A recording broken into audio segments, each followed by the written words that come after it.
Welcome to 3 Books with Neil Pasricha, where each episode we uncover the 3 most formative books of an inspiring individual.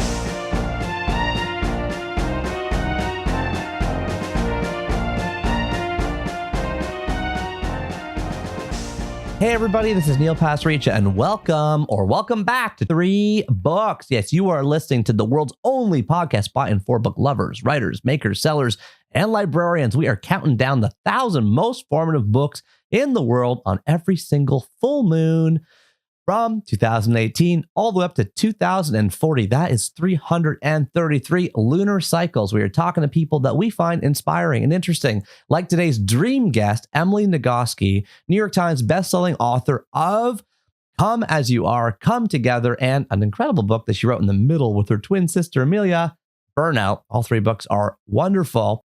We're going to talk more about Emily in just a second. If you want to jump over to the conversation, just go ahead and skip ahead. Oh, we always like to hang out before. We like to hang out after. This show is a hangout. We are with you on your dog walk, on your long drive, on your basement workout at the hotel gym in Mongolia, wherever you are. And so we always like to kick off with an overture from the 3 Booker community. 3 Bookers, I love your letters. I love your reviews. I love your notes. Keep them coming. Address is on 3books.co. Email address is on 3books.co. And of course, if you want to do it formally through Apple or Spotify or YouTube, you can always leave a comment online. I will find it. I will read it. Today's letter comes from Tyler S. Tyler says, "Hey Neil, love the podcast. I'm late to it, so working on becoming a cover-to-cover member. Just wanted to reach out because I heard you mention your favorite book was A Fraction of the Whole by Steve Toltz. I started it a week ago and I'm about 200 pages in, but I gotta say, all caps, thank you! Exclamation mark. This thing is incredible. It is very rare to be reading something and hope it goes on forever. This is one of those books.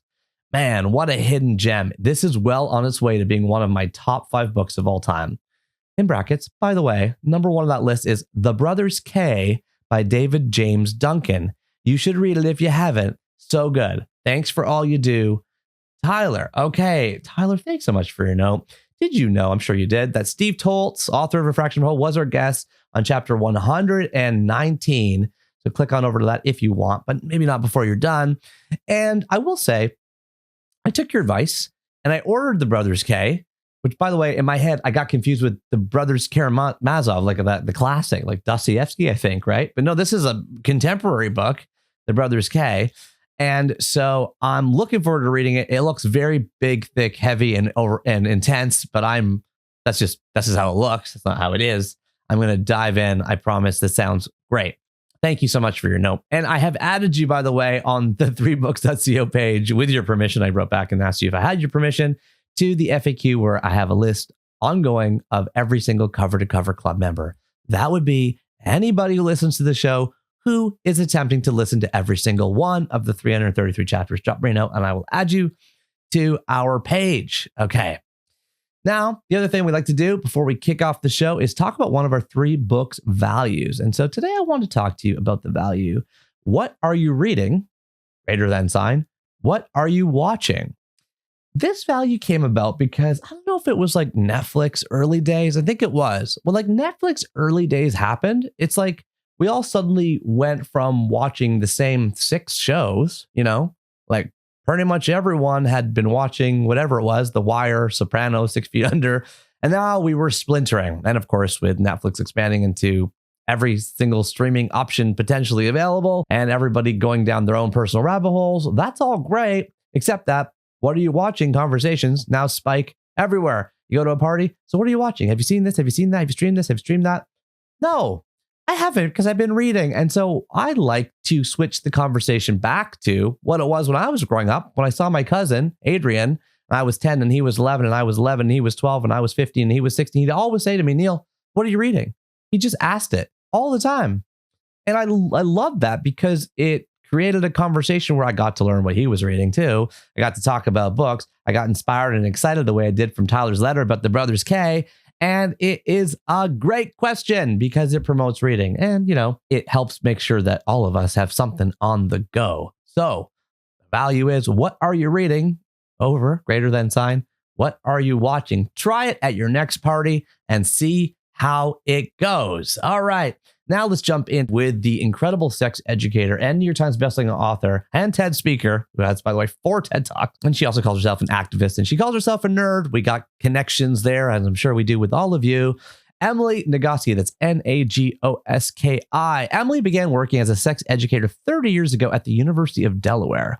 We get to hear a great story about how this happened. It involves a bike, a library, and a thick book. Before she went to Indiana University for a master's in counseling psychology, and then she worked at the very famous Kinsey Institute, right? This is maybe the most famous sex institute in the world. She has taught graduate and undergraduate classes in human sexuality, relationships and communication, stress management, and sex education. She was director of wellness education at Smith College for 8 years before jumping from there to writing full time. She is a trained Gottman 7 principles educator with extensive specialized training in bystander intervention, motivational interviewing, and cultural inclusivity, including race, gender, and class. Her mission in life is to teach us how to live with confidence and joy inside our bodies. I highly recommend her books. I have all 3 on my bookshelf and Leslie's bookshelf. Leslie loves them too. They are Come As You Are, Burnout, which she co-authored with her equally magnificent twin sister, Amelia Nagoski. And by the way, there's a wonderful conversation with Emily and Amelia with Brené Brown on Unlocking Us, which I can't recommend enough. It was so good. I was in tears listening to that. And her latest book, which is Come Together. We talk about a lot of stuff: neurodiversity versus neurodivergence, maintaining long-term sexual connection, elope, fade, manon, OKCupid, masturbation, ADHD, pleasure, teaching kids about sex, and much, much more. Stick around to the very end of the show for the end of the podcast club, where I play your voicemails. We talk about great quotes. We do a little bit of etymology, nerding out. But until then, please enjoy this conversation with the wonderful Emily Nagoski. Let's flip the page now.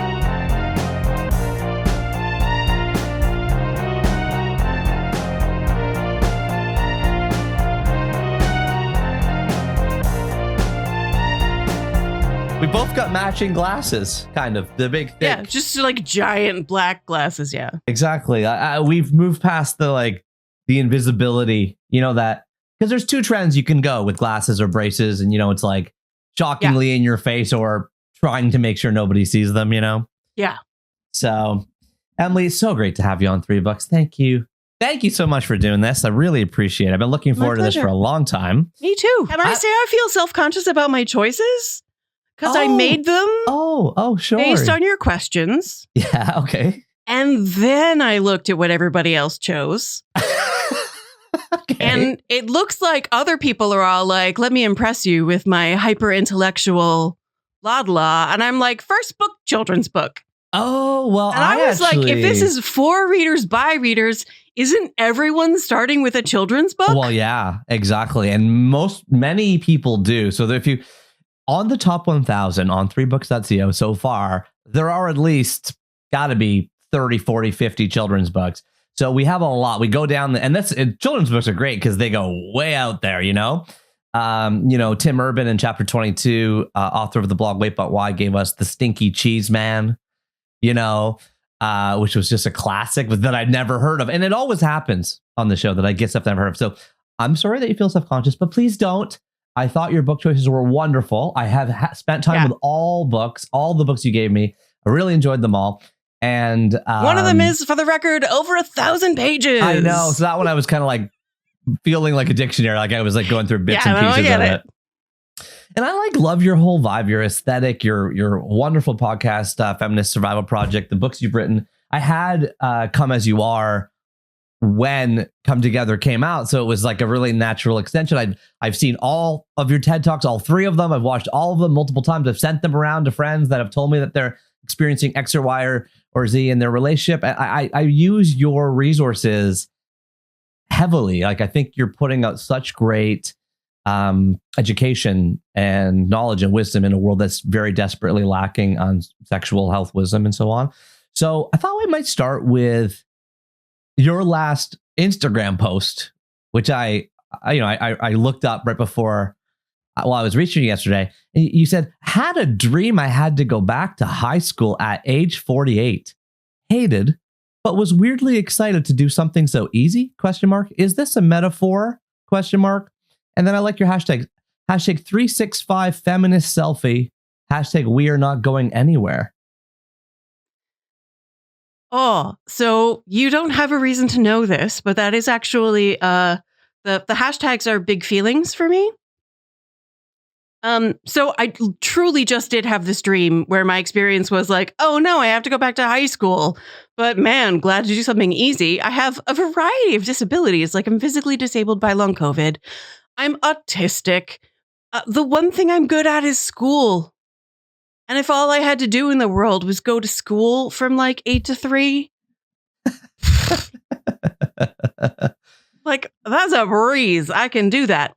But the 365 feminist selfie hashtag comes from a friend of mine. Her name's Anna, a librarian and fiber artist who did this 365 feminist selfie during the first Trump administration, taking photos of herself every day somewhere without like posing, without putting on makeup, without making herself look great. And in January of 2022, she died of cancer. And after the second Trump election, her wife, whom I still follow on Instagram, posted a selfie and said, I'm going to do this again for Anna. And I'm going to add the hashtag, we are not going anywhere. And I was like, well, then anytime I post a selfie, I'm going to do the same thing. And I'm not going to pose or put on makeup. This is just what a feminist looks like, living my day-to-day life. And I still miss Anna and fuck cancer. And her wife posted a picture not long ago saying, if you know where I am, then you know why I'm here. And it was sitting on a bench with a little brass plaque with a quote from Anna: "Queer joy matters. Stay safe." Oh, I quoted at the end of Come Together, and now I can't remember the whole thing because my brain is like, all right, it's in the conclusion. Queer joy matters. Yeah, and I read the conclusion of Come Together, and I really your writing is so accessible. You have this incredible, it's blogger accessible with a tremendous amount of research punch behind it. So I have your conclusion here: queer joy matters. So stay come together. Safe, stay fierce, practice hope. Period. Yes. Yeah, it's right. So that's in our right. house, That's a sentence above the one I'd highlighted, by the way, which is life is too short and too uncertain to have sex you don't like, or at the very least aren't curious to try, which I love that quote. She was right around my age. I'm in my late 40s now.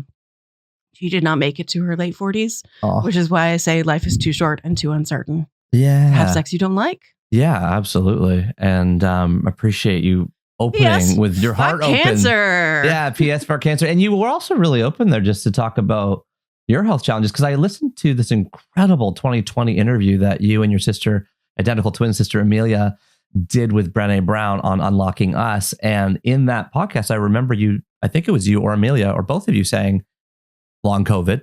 Like, at that point, it was Amelia. I didn't get COVID for the first time until 2022, until August of 2022. And I pretty much immediately got long COVID. Yeah. And so now 3 years later-ish, the symptoms persist. Yeah, I'm better than I was in 2023. In 2023, I couldn't walk from my house to the road to get the mail. Now I can. Wow. Okay. So not only do symptoms persist, but they're like pretty acute and you sense them daily. Yeah, it affects me every day. And it feels like long COVID has disappeared from like the news. You know what I mean? One of the books I almost chose was Ed Yong's An Immense World. Oh, which is like the modern version of the book that I did list, Last Chance to See, it's less funny than Douglas Adams' books, but it's more journalistic. It is so gorgeously written. And it was Ed Young's reporting on long COVID that let me know that long COVID is what was happening with me. Oh my gosh. Okay, this is so interesting. Okay, Ed Yong is a dream guest for 3 books. Last name is Yong. He was the science editor of The Atlantic through the pandemic, carried a lot of people, including me, through with his in-depth, detailed, fact-based reporting. And I believe, a Pulitzer for it. I believe he won a Pulitzer for it. That's right. And has a wonderful email list called, I think, The Ed's Up or something. And he's also become a birder, which I have also become. And so his bird photography is like delightful in and of itself. And I know he's working on a new book. So An Immense World, we're added to the show notes there. Now, you also threw in there, I'm autistic, which I think you wrote about that being a relatively recent diagnosis as well. It is. So in 2021 is when I finally went through a formal neuropsych evaluation. Self-diagnosis with autism is very common and it is entirely valid. My first degree is in cognitive science. So like the kind of autistic I am really wanted a formal diagnosis. So I went through many hours of formal neuropsych evaluation. It was actually pretty fun. And yeah, it came back like knocked it out of the park, 100%. For sure, definitely. This is not your childhood trauma. This is autism. Okay, right. And you were also open about I'm learning, because I was trying to research this as well, that like the DSM or the sort of standard long-term medical diagnosis journal has reclassified autism many times over the years to the point where now how is autism now classified, labeled, etc.? Because I think it's changed quite a bit, if I'm not mistaken. It has changed a lot. So currently in the Diagnostic and Statistical Manual of the American Psychiatric Association, which is how I got diagnosed, you can be diagnosed as autistic ASD, autistic syndrome, ASD, levels 1, 2, or 3. And the level refers to your level of support need. So I am ASD level 1. That is the lowest level of support need. And let me tell you, a low level support need is still like a very high level. What level of support need is it? Or what level of support is that? I have handed my email over to my spouse. Like I really struggled with email, and he was like, I don't struggle with your email. Let me take your email over so that you don't have to do that. I have a literary agent who deals with all of the business stuff, so I never have to negotiate anything. I also have a publicist who negotiates, like all the hard work people stuff gets managed by somebody else. So I can do Eileen, who's amazing and who I've known for years because she was the publicist on my 2017 journal, 2-Minute Mornings with Chronicle Books. Isn't she amazing? Yeah. I've known her forever. Totally love her. And she's extraordinary at things that I literally cannot do, and that I would have worked really hard to try and be capable of doing, but still wouldn't have done even a quarter as well as she does it. So this is autism level 1. And by the way, some of my oldest child just got labeled gifted, which is a really poor word. In general, I think you'd probably agree. I was also gifted. You were also gifted, and I was not. But as I spoke to his class teacher, saying, "Hey, what are the issues that are you seeing?" Because we're going through some diagnosing stuff, etc. She's like, autism by far and away number 1. And as a child, I didn't. That wasn't a word I had in my vocabulary, but it seems like there's a massive increase also in the number, frequency, range of diagnoses. Yeah, it's because we're figuring out what it is in a way that we didn't before. It used to be that autism was mostly diagnosed among boys, especially white boys, but boys who also had intellectual disabilities, which is not part of the autism diagnosis, but sometimes co-occurs. autism is basically a diagnosis of extremes. There are 3 sort of categories of diagnosis in the DSM. You're probably in Canada being diagnosed under the ICD, the International Classification of Diseases. I think we're up to 11 now, which has finally caught up and is classifying autism in the same way. So if your kid's diagnosed as autistic and gifted, chances are probably hyperverbal. Yeah. Oh, my child hasn't been diagnosed with autism. Okay. I was asking his teacher what she's seeing a lot because, I think in the classroom, I will put this out there. I wasn't sure if I should or not, but I think I will because my kid has been diagnosed with ADHD. And as we went through the ADHD process with the tools and the forms and the meetings, it became very clear that I have undiagnosed ADHD, as I'm sure happens all the time. That and then happens all the time. So my then I picked brother, up. Yeah. My brother's 50. And he was diagnosed with ADHD way the fuck back in like 1991. Old school. And, like this is the beginning back when of the ADHD. H wasn't even in it. Yeah. There was ADD and ADHD, and he was diagnosed with ADD. And while that was being diagnosed, the person doing the diagnosis was like, and your father almost certainly also has the same diagnosis. So he went through the diagnostic procedure and got formally diagnosed. Wow. Yeah. And So that we should all with be more autistic women. aware, that happens very, like, their kids will get diagnosed on the spectrum, and the person doing the evaluation will be like, "Hi, Mom, have you considered seeking evaluation for autism?" So, like, aren't we all neurodiverse then, Emily? Like, we are all neurodiverse. We are not all neurodivergent. Oh, bam! One of many. What we're going to get like that. We're all neurodiverse. We're not all neurodivergent. Okay. Everybody's brain is different from everybody else's brain, but some brains are outside what the world is built for. Right. Oh, interesting. What the world is built for. So, and then can you define autism for me? Sure. So there are 3 diagnostic criteria. One is about, the main thing that people who are not on the spectrum will recognize as autism is social differences. I experience it, and other people with autism do not experience it the same way. If you've met one autistic person, which you have now, you've met one autistic person. We are all very different from each other. Yeah. Because it's a diagnosis of extremes. Mm-hmm. I experience it as a social deficit, which is that if I'm sitting like in a circle in a group of people, people who are allistic, which is to say not autistic, though they be neurodiverse or neurodivergent in any number of ways, will be able to notice the way one person influences each individual other person. And you can like not just feel like a general vibe in the room, but watch what happens with each person and get a sense of like what the group dynamic is. Right. My master's degree is in counseling.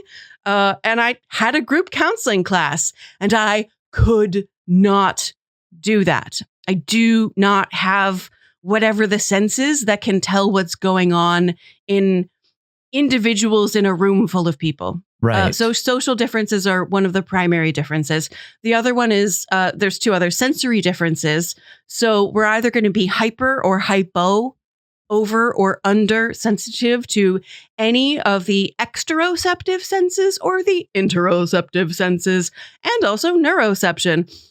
So your exteroceptive senses are your everything you can see, hear, smell, touch, or taste. Your interoception is your bodily sensations, the stretch of your muscles, the sensation of your digestion.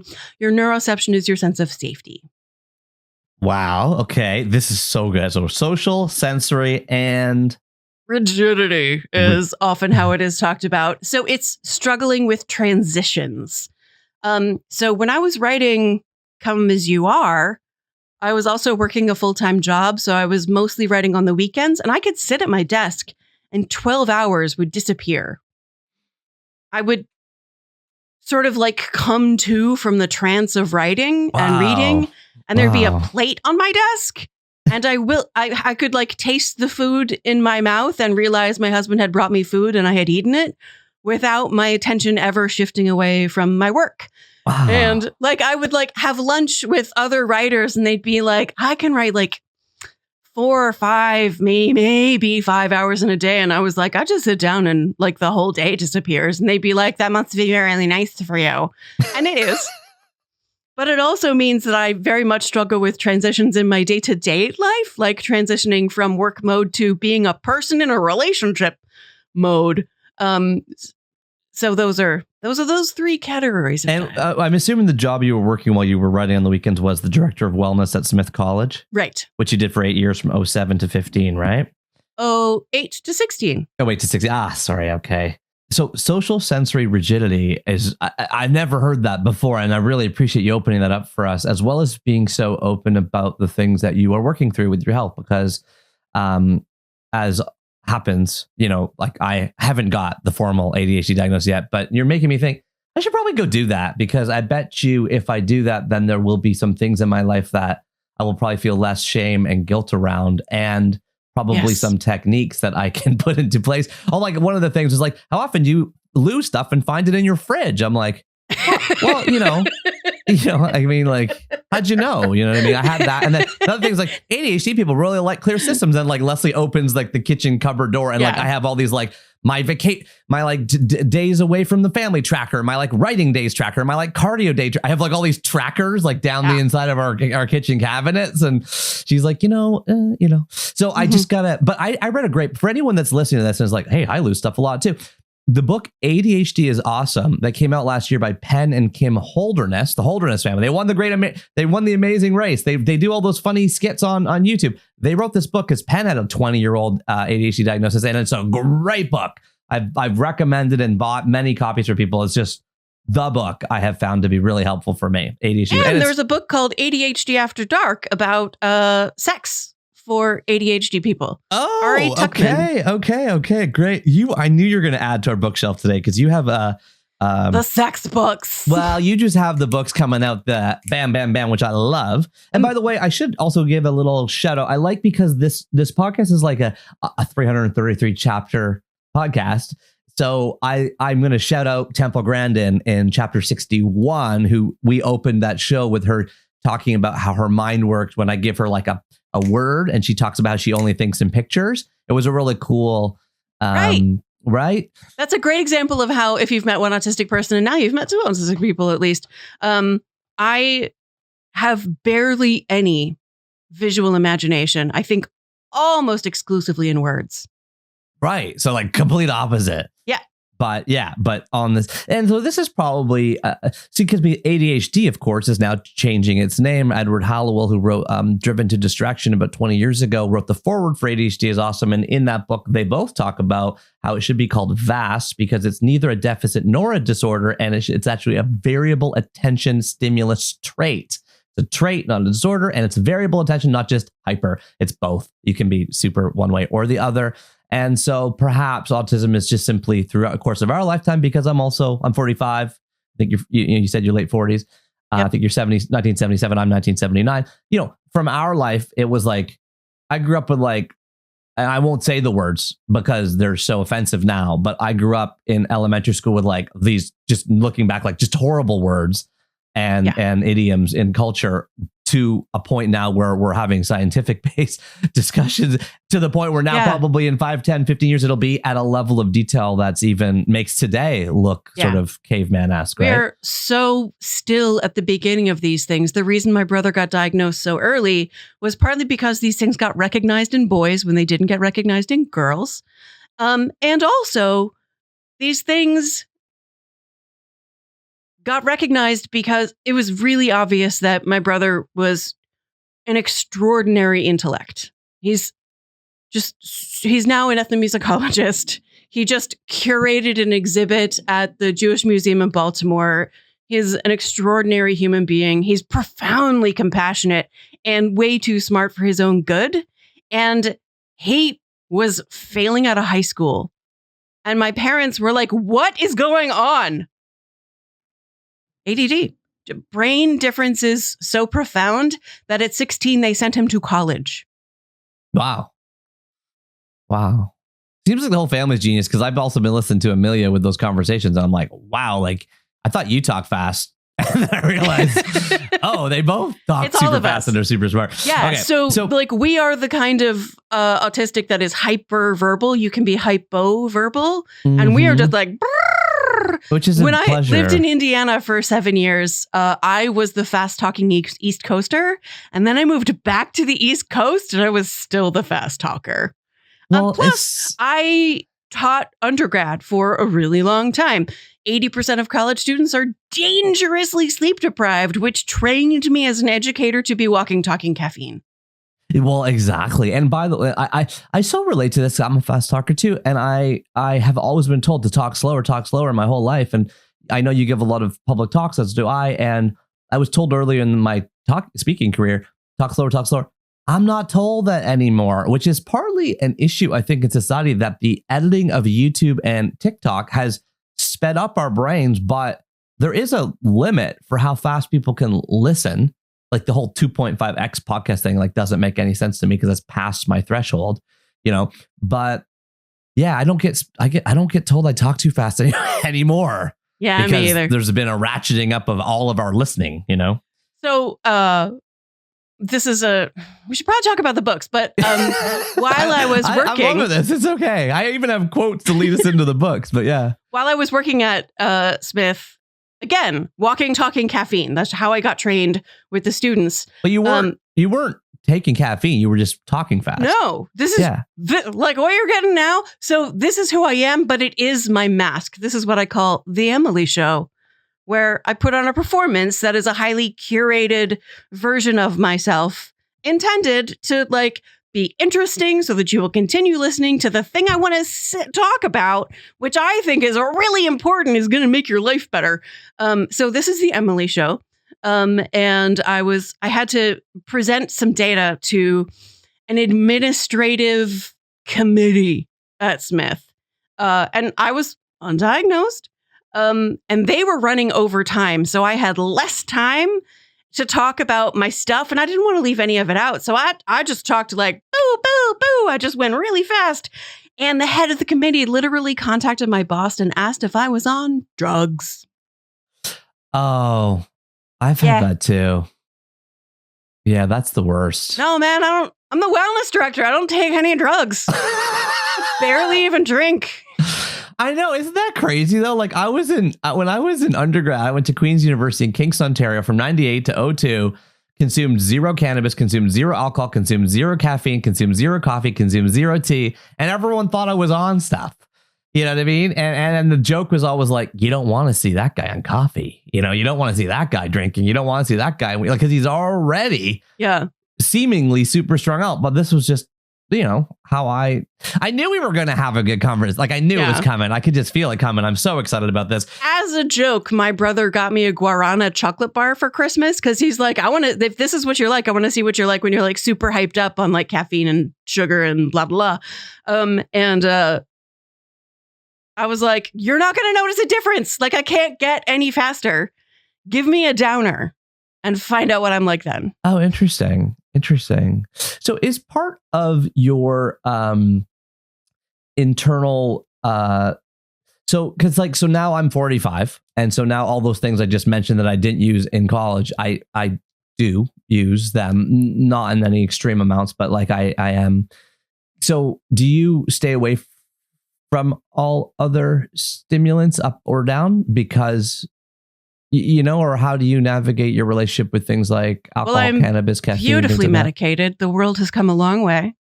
Because in addition to the autism, I also have depression that dates back to like earlier than I can remember. And social anxiety that probably derives from like masking so hard for so long, assuming that everyone is pretending to be a person. And like everybody, when they get home, is so exhausted from pretending to be a person that they like collapse in tears every day. I thought everybody was doing that. Turns out no. So I have great formal medication that I do take as prescribed. Perimenopause. I'm 48. I'll be 48 in April. Perimenopause has been rough, mostly on my sleep. And low dose alcohol is the most reliable thing to get me to sleep. My psychiatrist is very much like, let's find a replacement for you for that. And that's a process that is happening. But yeah, I drink caffeine now. Mm-hmm. So this coffee cup, Yeah. you'll notice it's a Denny's mug. Yeah. Y'all have Denny's in Canada, right? A few of them, mostly around the border towns. Yeah. Like Niagara Falls and stuff. We don't mind the occasional Grand Slam here or there. I stole this from a Denny's in Newark, Delaware when I was 19 years old and in college. Well, it's really had a substantial life since then. It really has. Yeah, it's amazing how the printing hasn't gone anywhere. The same logo. Oh my gosh. Once again, I have 12 other questions that are unrelated to page 1 of my 10 pages of prepared notes. Oh my gosh. I have so many things I want to ask you. You're so fascinating. You're so interesting. Ask me things. Yeah. You like being asked things, right? Yes. Yeah. Okay. So my wife's about to turn 40. Leslie and I have been married for just over a decade. And so this perimenopause, I was going to ask you, what advice do you have for the partner of? The best book. I have read all of the perimenopause books, obviously. And I'm not saying Leslie start, but I just I've heard it. Emily McDowell, chapter 18, told me it lasts between 2 and 20 years from about age 35 to 65. I was like, oh my gosh. So as a partner, you want to be a bit more equipped than nothing. Yeah. And even as well informed as I was and am, I still, in particular, I was not informed of the way it was going to impact my sleep. So that has been the primary impact for me. The book.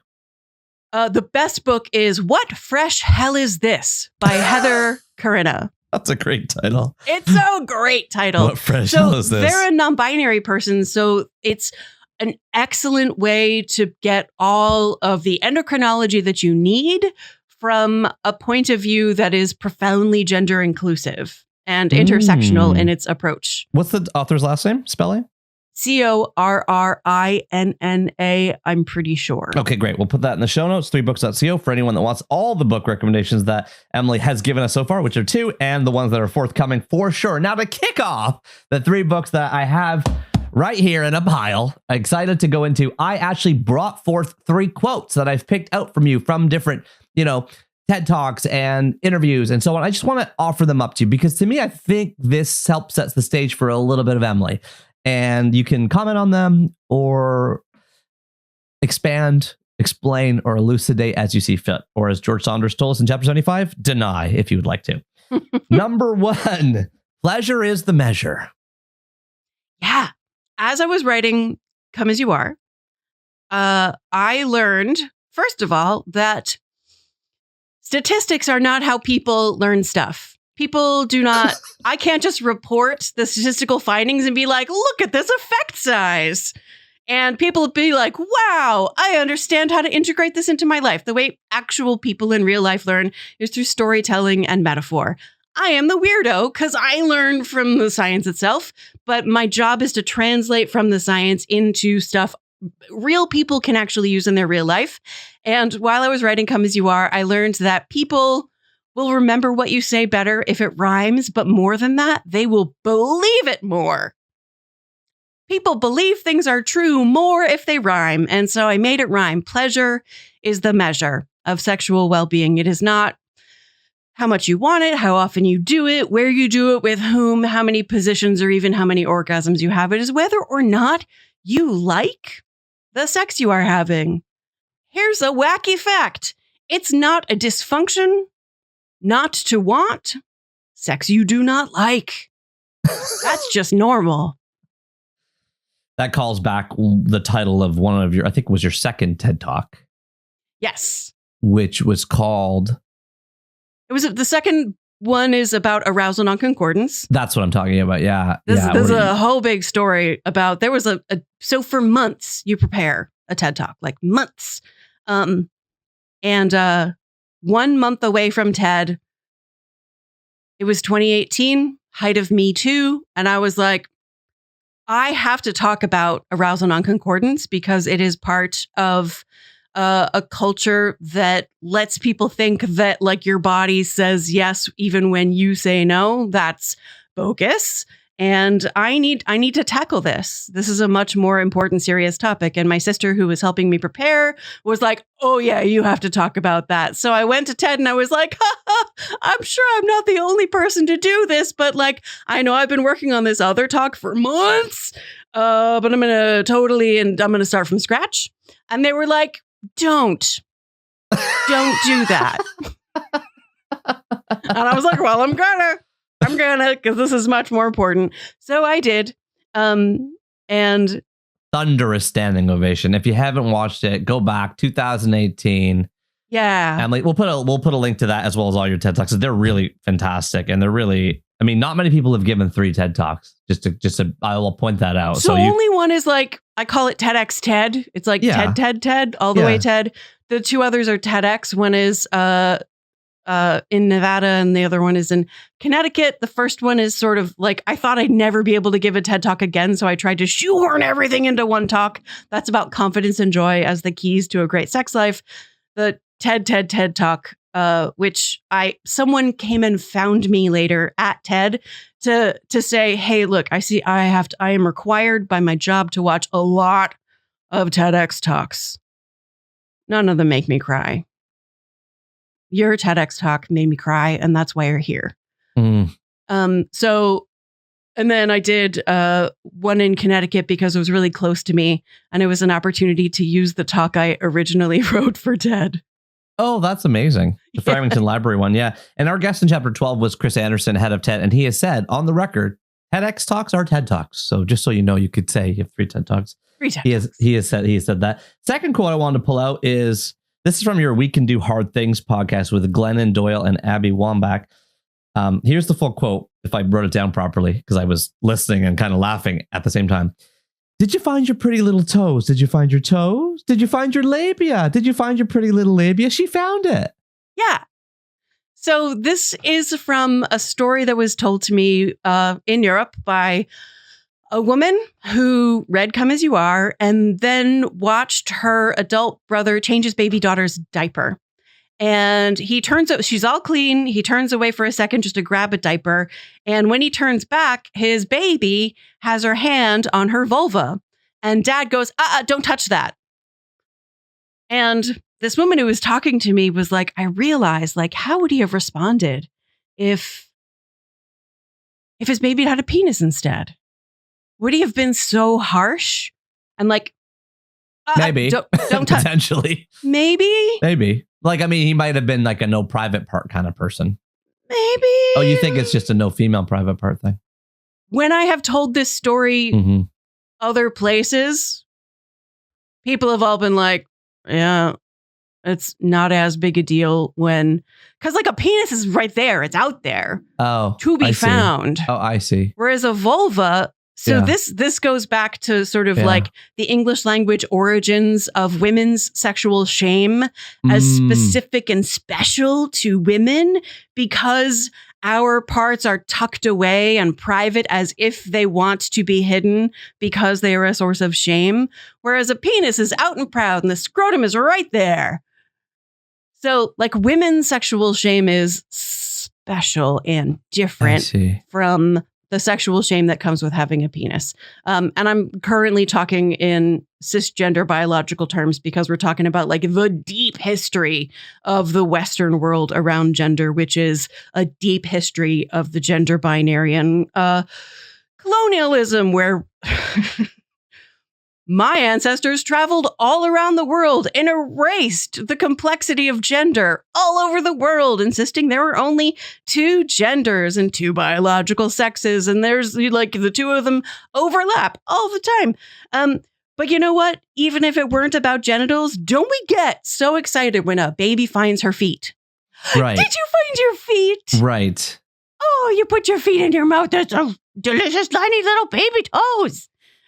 Like, what would the world be like if we were just as excited? Like, did you find your own genitals? I mean, it starts there, right? Encouraging kids to explore their bodies and allowing their natural curiosities to be unchopped off. I mean, I completely agree with that. Because neurologically, what's happening? Yeah. Neurologically, they're learning that their body belongs to them. that those sensations of their body are shame-free and all of them are acceptable, and they can learn to listen to the signals of their body and what feels good and what doesn't. So we're creating a grounding of them being able to communicate with a sexual partner. And this baby's not going to remember this story, but it's going to accumulate with countless other similarly culturally informed moments, so that there's going to be like a blank place in her brain where the sensations of her genitals are supposed to be. And she's going to wonder why she struggles with orgasm, or why she can't tell what feels good, or she doesn't have a vocabulary to explain to her partner what feels good to her. If indeed she grows up to identify as a girl. Right. So few things. It's weird because when I talk to you, I keep having like 12 questions when I want to ask one. But first of all, shout out to chapter 106 with Alok Vaid-Menon, whose wonderful book, Beyond the Gender Binary. Alok is so amazing. Yeah, Alok is amazing. They have this like 40 or 50 page like chat book, which has sold over 100,000 copies. It's done really well, called Beyond the Gender Binary. I own 2 of them. Oh, yeah. Okay, great. Wonderful. So a conversation on a park bench in Central Park to point people to, but also, if you haven't watched their comedy special, Biology, you should definitely watch it. It's so good. It's on YouTube. That on Netflix? Oh, it's on YouTube. YouTube, Alok's comedy special. Okay, great. Biology. It's called Biology? It's called Biology. Okay, great. I'll check that out. And the third quote, I got to keep moving because I want to get to the third book. The third quote is, the question I get asked most is the question underneath all the other questions. Can I get addicted to my vibrator? Can you help me with my erections? Underneath all of that is the question, am I normal? To which my reply is, what even is normal? And why is that what you want your sexuality to be? Right. So many things. Because in the first place, you don't spend the time that it takes to read a 100,000 word book because you want your sexuality to be normal. You want to be the best sex partner that your partner has ever had. Like, that's what you want to be, is not normal, but like excellent at sex. And I absolutely am here to help you be excellent at sex, but you're not going to be excellent at sex until you are willing and able to turn toward what's genuinely true about your sexuality right now, as it is, with kindness, compassion, affection, joy, and a sense of play. So when people ask, am I normal? I think what they want to know is, do I belong within the human community? And it's like the midpoint. There's a sort of like false idea that there's broken, there's normal, and there's extraordinary. And you're sort of on a trajectory away from the broken that you were, through the normal that you hope to be, to the extraordinary that is the aspiration. Wow. I love that visual. That is not how it works. Okay. Everyone is already normal. So normal is just normal sex. People ask me so often, I put definitions of it. Normal sex is any sex where everybody involved is glad to be there and free to leave with no unwanted consequences. That includes no unwanted emotional consequences. And no unwanted pain. And no unwanted pain. I've heard you say that a lot. Yeah. None of this but you said you would, or if you loved me, you would. None of that stuff. When I made a podcast, I had a co-host named Mo, and she identifies as a lesbian now, but in high school had a lot of sexual experiences with men. And she was like, the whining I had to deal with from men who were like, but come on, but you have to. And I'm not shitting on men.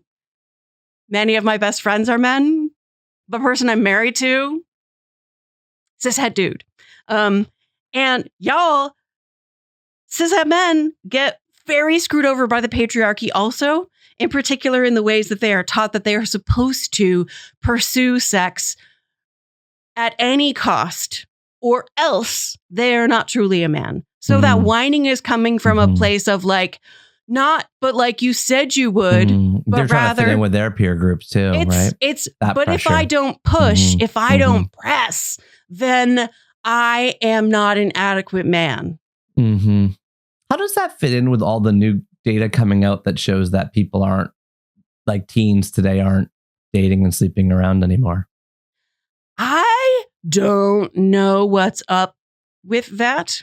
Part of me is like, good, because adolescent brains are not yet developed to the point where they understand long-term consequences. And sex is the kind of thing where, like, you can absolutely have life-altering consequences. So delay. What I don't know, what doesn't get talked about in that research, to my knowledge, I haven't seen like a study that asks, but like, do you masturbate and enjoy those sensations? Right. Do you make out with people and really love how that feels? Do you have permission to share and communicate what you like and what you don't like with people? It's being framed as prudery, but like, we don't know what all they might be doing. No, and exactly. What is their relationship with their own pleasure? Do you have a healthy erotic self? Yeah. Mm-hmm. And I want to live in a world where people develop a sense of their own erotic self. At least the beginnings of it come before they build a sense of themselves in an erotic relationship. Yeah. Yeah. Absolutely. I've gotten asked by like people in their 20s, you know, myths they heard in high school. So I heard that if I masturbate, that's going to make it impossible for me to have an orgasm with a partner. Is that true? No, on the contrary. Learn what pleasure feels like for you. Learn what feels good and what makes orgasm happen for your body, so that when you're with a partner and your attention is sort of divided between what it feels like inside your body and like what's going on with your partner, there's like all these worries we get taught to feel about, like, am I meeting my partner's expectations? Are they okay? Like all this attention that we put onto our partner. Do you still have a basic grounding in what's going on with your body, so that when, as any good partner should, they say, do you like that? You know the answer. Because if you don't actually know the answer and you were raised to be a good girl and your partner's doing whatever they're doing and they're like, do you like that? What's the answer?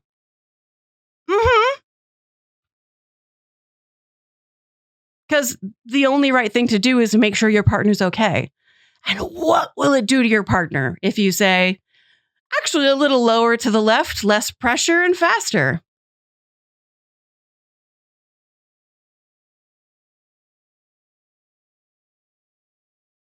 What makes you both better? Yes, if the partner receiving the feedback is not so fragile that they shut down and their whole sense of sexual self breaks because they've received feedback about how to be the best possible erotic partner with this other person who has the gift of being able to communicate clearly about what they want and like. Yeah. And that feedback getting presented in the form of, for example, like devastatingly unreal internet pornography, et cetera, et cetera. So I got a lot more questions about sex. Fortunately for me, you picked a sex book, so it's coming. And I've got a lot there. And so what we have done in this opening kind of 40-ish minutes, 45 minutes, is we have met Emily.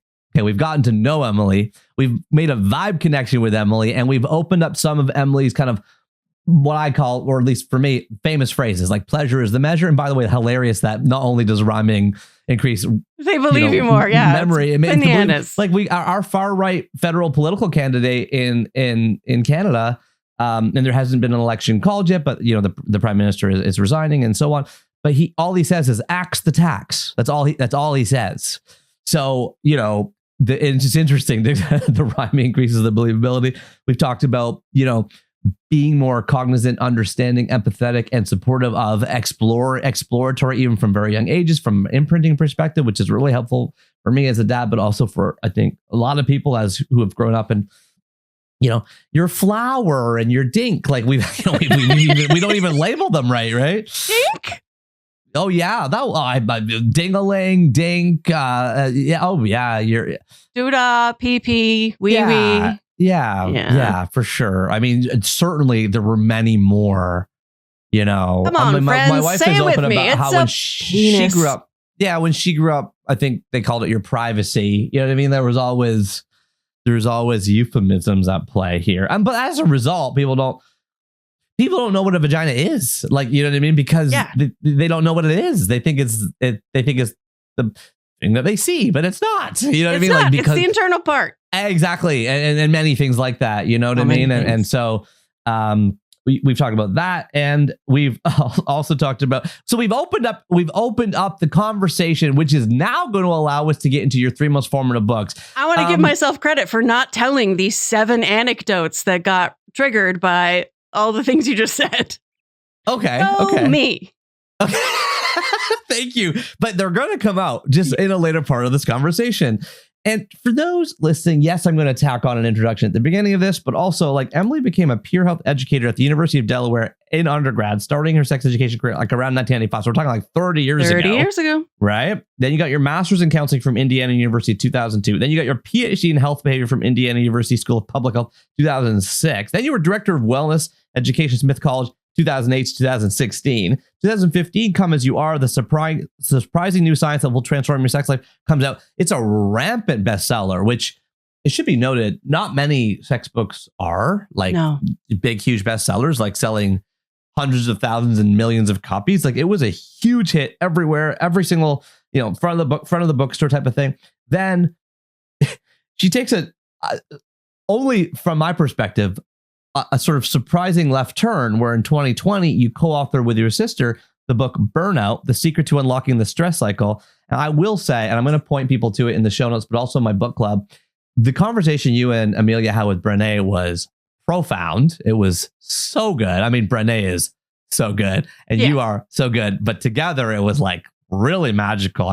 Everyone needs to listen to that 2020 conversation. If you were stressed, if you're experiencing burnout, if you like, it's a must listen. And then you come back to the sex world here in 2024. We are celebrating, of course, the paperback release, but come together the science and art of creating lasting sexual connections. And so through this lens of your now 30-year-long career as a global sex educator, we're going to plumb the depths of the Nagoski archives. And we are going to go into your 3 most formative books, starting with, and for each of these books, by the way, I will say, I am planning to describe the book as if the people listening are holding it in a bookstore. The very first book was very hard for me to find. Yep. But I did find it, though it is not in print. I found it on Thrift Books online. It is called What to Do When Your Mom or Dad Says ... Clean Your Room! ! By Joy Berry, Berry. Oh my gosh, this book, published in 1982 by Children's Press. Cover's white. It's got a full color, like exaggerated, almost like editorial cartoon style of a red-headed boy frowning with one eye fully open, the other eye squinting suspiciously, wearing a white with yellow text number 10 jersey and blue shorts and white sneakers, standing in the middle of a messy room, complete with a baseball cap on a bedpost, posters dramatically off-kilter on the walls, trucks and balls and drums and yo-yos and clothes all over the floor, and even a cross-eyed green fish swimming, seemingly holding its breath in disgust in a large aquarium on the table.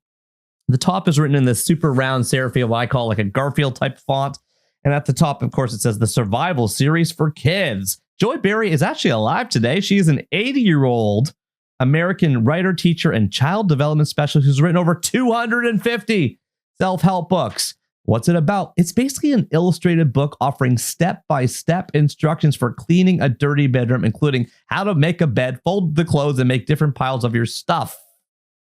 Hilarious Dewey Decimal heads. File this one under 643.53 for technology / home and family management / housing / remodeling. Emily, tell us about your relationship. They're like, I guess remodeling, what to do. Melville Dewey didn't solve everything. What to do when your mom or dad says, clean your room. So this book was gifted to Amelia and me. We shared a room until we were about 16. I think we got this book when we were about 7, which would have been just a couple of years after it was published. To say that we were messy as children does a disservice to messes. We were disgusting. We were totally incapable of keeping our room clean. And so we got gifted this book. And as you say, it's step-by-step instructions on what to do, how to clean your room. And like, we now know that Amanda and I are both autistic. Step-by-step instructions are like, yes, please. So over and over and over again, we would take turns, like every month. One of us would sit on the bed and read each page of the book out loud, and then we would do the step. And then we would read the next step aloud, and we would do that step. And then we'd read the next, and then we'd do the step. So it literally, we read it out loud to each other so that we knew what to do literally when our mom or dad said, clean your room. You were showing a picture of the step-by-step instructions for folding, for example, a shirt. Mm-hmm. That is how I folded a shirt until the KonMari method taught me about the envelope fold. I do not know the envelope fold. This fold is, of course, one sleeve backwards, the other sleeve backwards, behind, picked up, and Yeah. But what's the KonMari method? So the life-changing magic of tidying up, right, which I'm sure is a book somebody has talked about. Nobody's mentioned that, actually. Has not changed anyone's life yet. Decluttering has turned into a special interest for me. Decluttering, organizing.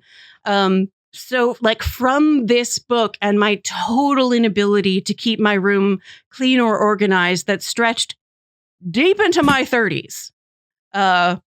This is the book that started me looking for a system. Right. And like when you see the illustrations of what this kid's room looked like, our room was way worse than that. Right. I mean, we were knee deep in crap. Like you couldn't see the rug. Oh my gosh. Our beds were never made. It was, but we followed those instructions both for of how you. to make You know a what bed. I mean? Like it would have been harder if one of you was super. Well, the thing neat. is, we were sharing a small room. Yeah. Two kids. Where was this, by the way? Was it in Indiana? No. Born and raised in Wilmington, Delaware. Wilmington, Delaware. Right. Okay. My one actual claim to fame is my 10th grade English teacher was Jill Biden. No way. Whoa. It's a real small state. and what was she like as a teacher? Really great. So we're in like the honors gifted class. And we're pains in the patoot. I feel moderately confident that she would remember us because there were no other identical twins in the high school. And we were not typical, as you can imagine. But she did say, like, to me, you're a good writer. You should keep writing. And here I am, 3 New York Times bestsellers in. Wow.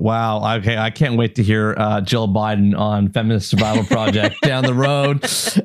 And by the way, should be mentioned, your Come As You Are podcast is evergreen content, and it's so good. And like, not for nothing, like it is very popular still. I mean, I clicked open Spotify, like hundreds, thousands of reviews. So it's a very, you're a multi-podcaster even. So on top of that, okay. So cool thing I noticed when I got this book from Thrift Books, like they mail it to you like in a green plastic. It's like super, super sticky. You have to like tear it open, you know. And then as soon as I opened it, of course, I didn't see the cover. I noticed this cover because it's one of those flip over books where the other side of the book is a completely other book upside down.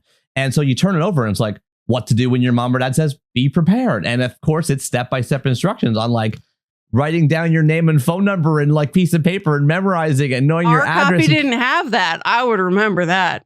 Oh, really? So yours was not the double flip? No. Oh, okay. Well, that kind of ruins my next question, which was, you also navigate multiple worlds and that you've written, you know, these sex books and your business book, Burnout, which Brene calls Burnout, you know, was a remarkable contribution to like the canon of like business books. And also, I know it's not business per se, but I just mean that world is like a different world. Like I was pictured, right? So I was like, book promotion for my sex books was very different from book promotion for the stress book. I wanted to ask you what that felt like, you know, kind of, you know, going to sex shops, for example, and like, you know, touring around, Come As You Are, right? You weren't doing that for the Burnout book. But also, could you also just connect the dots for us listening? You know, you really talk a lot there about the tunneling of emotions in Burnout and then sex. And I thought, if you don't mind, just pairing those together for us. And then I had a couple questions down this Yeah, because is it not true that you said during the book tour of Come As You Are, when you were having no sex, as you've publicly written about, including in the introduction of Come Together and in a New York Times profile of you, you would end your days tired, exhausted, crying, and sleeping. It was kind of like that was the thing. And I think a lot of people listening could definitely relate to the fact that they may or may not have as much sex as they want because of stress, exhaustion, burnout, work. So tie these together for us. Let us get above it somehow and maybe steer us out of that if people are listening and relate to that feeling. Yeah. So the usual first step, if your first book is about the science of women's sexual well-being, which is what Come As You Are is, the usual next step would either be a relationship book or a book about men. Right. But as I was traveling around in 2015, talking to anyone who would listen about the science of women's sexual well-being, a weird thing started happening, which is women would come up to me after my talks all the time and be like, all that sex science is great. Sure. Thank you for that. But the one chapter that changed everything was a chapter about stress and emotion processing. And I was like, great, I'm glad that helped you. And I went and told that. I was surprised. So I told Amelia, and Amelia was like, am I allowed to swear? Oh, of course. Yeah. Amelia was like, no shit. Remember when you taught me that stuff about how stress exists in your body and is a physiological response? And you remember how that, saved my life? She said, during her PhD dissertation? While she was earning her doctorate, she was hospitalized twice for what the doctors called just stress. And I believe Amelia remains the only person who is not a man to finish that doctoral program, lying on the bathroom floor in agony, wondering if they were going to die, kind of pain. Wakes their husband up. We have to go to the emergency room. It's the middle of the night. You're sitting at a red light. No one else is there. And Amelia just goes, can you please go through the red light? Because they're just in so much pain. And so I'm a health educator. My primary domain is sexuality, but there's a reason there's a chapter on stress and why I fought to keep that chapter, because my editor was like, very gently, is this related to sex? And I'm like, yeah, everything's related to sex because sex happens in a larger context. So the reason why the second book is about stress is because readers kept telling me that was really important. And then Amelia told me, yeah, remember when that actually saved my life though? And I was like, well, I guess I should write a book about that. But writing a book is terrible. So if we write it together, that'll make it easier. It did not. It did not make it easier. It was just a very different experience. And so the second book is about stress because of that. Okay, got it. And for those who say or feel or think that they aren't having the type of sex that they want because of stress, you would say? Girl, same. Literally. So while I was writing Come As You Are, you might think that thinking and reading and writing and talking about sex all day could be real sexy. It is not. I was so stressed. I had never written a book before. I didn't know that I would ever have another opportunity to write a book. So the pressure felt very intense. So writing the sex book kind of destroyed my sex life. I finished the book, things got better. I went on book tour, things got a lot worse. And I would try to follow my own advice. So my own advice is, hey, responsive desire. Desire doesn't have to just spontaneously poof emerge out of the blue. You're super horny. And so you go get your person. You can set up a time, take off your clothes, put your body in the bed. You let your skin touch your partner's skin. And a lot of the time what happens is your body goes, oh, right. I really like this. I really like this person. This was a great idea. So I'd try to follow my own advice, but I would put my body in the bed and let my skin touch my partner's skin. And I would literally sob and fall asleep. And that's when I was like, I need more advice than I give in my own book, which I did what any good sex nerd does. I went to Google Scholar and I looked at the peer-reviewed research on how couples sustain a strong sexual connection over the long term. And what I found there contradicted the whole cultural discourse around sex and long-term relationships. Because the cultural discourse, particularly at the time, so this is 2015, 16, was either intimacy is the enemy of the erotic and you need distance to keep the spark alive, or intimacy is the foundation of the erotic and you need closeness to keep the spark alive. And the reality is that people who self-identify as having extraordinary sex, having magnificent sex, optimal sex, I'm referring here specifically to the optimal sexual experiences research led by Peggy Kleinplotz in Ottawa, Canadians for the win, where she interviewed dozens of people who self-identify as having extraordinary sex. And these people do not talk about the spark. They do not talk about desire. They talk about pleasure. Desire barely scrapes into the top 10 characteristics of great sex. They talk about pleasure. They talk about liking the sex that's available in their relationship. They talk about authenticity and vulnerability and play and exploration. So I understand that a lot of people have desire as their sort of like goal. And if you have desire as your goal, that's going to lead you down a path that doesn't go anywhere.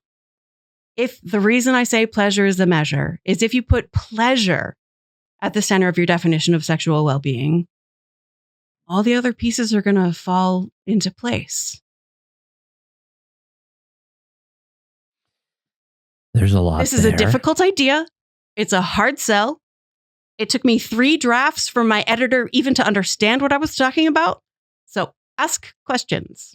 Lots of questions, and good, and partly because I have heard you speak so eloquently before on this topic, which is partly what made me so excited to bring it to our 3 books audience. You're speaking to book lovers, writers, makers, sellers, and librarians globally right now. So first up, 2 types of desire. I just heard you say one of them. So there are 2 types of desire. Right. Spontaneous is the kind that sort of Erica Moen, who's the cartoonist who illustrated Come As You Are, draws spontaneous desire as a lightning bolt to the genitals. Kaboom! Right. You just want it. And you show up to your partner with, I got the kaboom. Do you want a kaboom? And life is simple and easy. So your partner definitely has exactly the same level of interest in sex as you, in the exact same kind of sex as you, literally all the time for decades. That's how that works, right? No. What characterizes most long-term relationships? Yes, spontaneous desire. I want to not make anyone feel broken just because they experience spontaneous desire. Spontaneous desire is 100% normal. You belong in the human community. And a lot of people experience what researchers call responsive desire, where spontaneous desire emerges in anticipation of pleasure. Responsive desire emerges in response to pleasure. Oh my gosh. It so reminds me of the research on motivation, where people think motivation leads to action, but it turns out action leads to motivation. Yeah. In other words, it is easier to act yourself into a new way of thinking rather than think yourself into a new way of acting. Yeah. This seems to jive directly with that. There's 2 types of pleasure, but I've heard you say, quote, you, me, and the red undies Saturday at 2 p.m. Right. End quote. That's like, that's an Emilyism, I think, is a seemingly unsexy plan until it's executed upon and potentially despite. Right. You sort of drag yourself up the stairs. Right. You throw the last toys in the toy box. You've managed to get childcare, thank God. And you're like, all right, let's go. And also being forgiving of yourself if indeed let's go doesn't always happen. It doesn't happen sometimes. But prioritizing it, and one thing, that I'll just throw in the mix here as somebody who has young children is the prioritization of date nights. Like it's so obvious and so cliche and hackneyed at this point, but it wasn't me that thought of it. It was my partner, Leslie, just wanting to have a once a week date night in our schedule. Even she here's how it came about for us. We had a new baby. The baby is 1 hour or 1 day old. And she's like, I want to plan a date night for this week, the first week of the baby's life. And I was like, What are you talking about? Like, we should at least wait some weeks, months. You know what I mean? And she's like, the way the date's going to work is my mom's going to come over and watch the baby for half an hour while we walk around the block holding hands. And, you know, because we did that with the first child's first week, we then, with some exceptions and so-and-so traveling, blah, blah, blah. But like the weekly date has emerged in our relationship as something that we prioritize. And the only reason I mention it and talk about it is because it has proved to become a vital energy source for our relationship and our system as a whole, including managing children. And so it is, but yet it's so strange to me, but I totally understand that the majority of couples with young children simply do not date at all, period, for years. Yeah. You know, it's just like sitting right there as like a low hanging fruit thing. And of course it requires like the babysitter and so on. But like date nights. But you like each other. We very much like each other, right? Yeah. And we very much love each other, yeah. 3 characteristics of couples who sustain a strong sexual connection. Number 1, they are friends who admire and trust each other. Yeah. Yeah. And you define trust with, was it Sue Johansson? Sue Johnson's. Okay, not to be confused with the Canadian sex educator, Sue Johansson. I grew up listening to Talk Sex with Sue Sunday nights on the radio. Total so Sue Johnson, OG okay. Amazeballs. Sue Johnson Sue Johnson died last year, but her work on emotionally focused therapy changed the world. No research is for everyone, but EFT is great. And the way she defined trust was the answer to the question, are you there for me? And R is an acronym for emotionally accessible, emotionally responsive, and emotionally engaged. Notice that all of them are emotional. Trust is emotional, not intellectual. Are you there for me? And it is so beautiful to me that spontaneously and voluntarily in the first week of your brand new human's life, your partner was like, I want to make sure you and I get to spend time together that is not centered around these tiny humans who didn't choose to become alive. We did that. But you and I need to stay us so that we can bring these humans up. That is gorgeous. And she is gorgeous in every way. And I wish you can meet her, and you hopefully will meet her at some point. I admire her in millions of ways. So I wrote this in like 2022. It was very obvious in the research, and I thought it would be utterly non-controversial. And then I started like Book Tour. And it turns out there's a lot of people who have genuinely, especially, honestly, heterosexual people. I'm super worried about the straights. There's a lot of heterosexual people who have actually bought into the idea that friendship and sexual desire cannot coexist. You either want your partner or like your partner, and liking sort of kills the wanting. And the opposite is true. So this is interesting because what we're doing here is, I'm just going to, from the outside, sort of try to structure us a little bit. So what you've said is, first of all, there's 2 types of desire. We've talked about spontaneous, responsive. You've also talked about, you introduced this question, how do couples retain a strong sexual connection over the long term? We've got item number 1, which is the friendship component, which is based on the trust component, which you quoted Sue Johnson. And then you use the definition of trust being emotionally accessible, responsive, and engaged. All 3, we start with emotion, but also spell the word A-R-E. Are you there for me?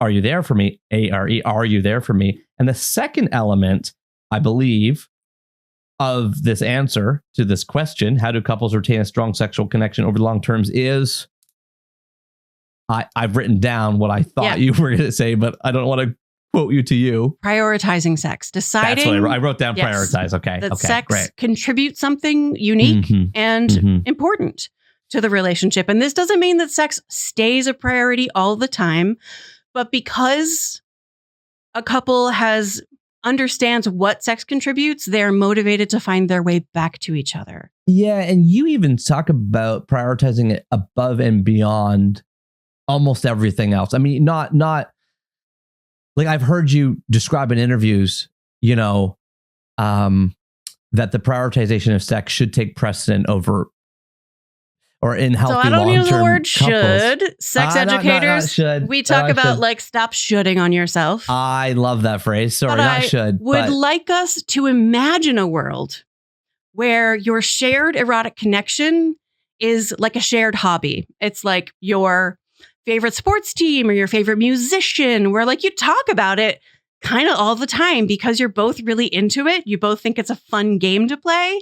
You talk about what went really well last time and like what you're sort of hoping is going to happen next time, and you're making plans about it. Couples share all kinds of hobbies. Often when I talk about sex in these terms of like, yeah, schedule it is actually a really good idea.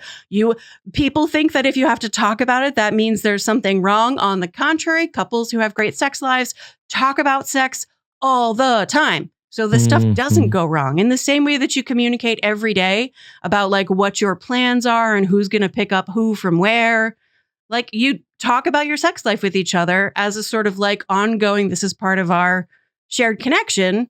And so we talk about it. Right. Okay. So the prioritization and the friendship trust basis are the two ingredients for a long-term sexual connection that lasts based on the research. Okay. No There's shoulding. a third one. Oh, there's a third one. It is the most difficult one. Uh-huh. And that is... That thing you just described sounds pretty difficult, but okay, what's more difficult than that? Yeah. The more difficult one is the reason why the second one sounds difficult, which is the couples who sustain a strong sexual connection over the long term recognize that they have been following somebody else's rules about who they're supposed to be as sexual people, and what their sex life is supposed to be like. And they decide to stop doing that. They decide to get serious about understanding who they truly are as a sexual person. They decide to get profoundly curious about who their partner truly is as a sexual person and what their erotic connection is like in this season of their relationship. And so they create a sexual connection that is highly personalized and right for them in this moment without any reference to any outside person's opinion about how you're supposed to be doing the sex thing in your relationship. Which I imagine is probably harder than ever to do given the increasing homogenization of beauty standards and certainly porn, things like that.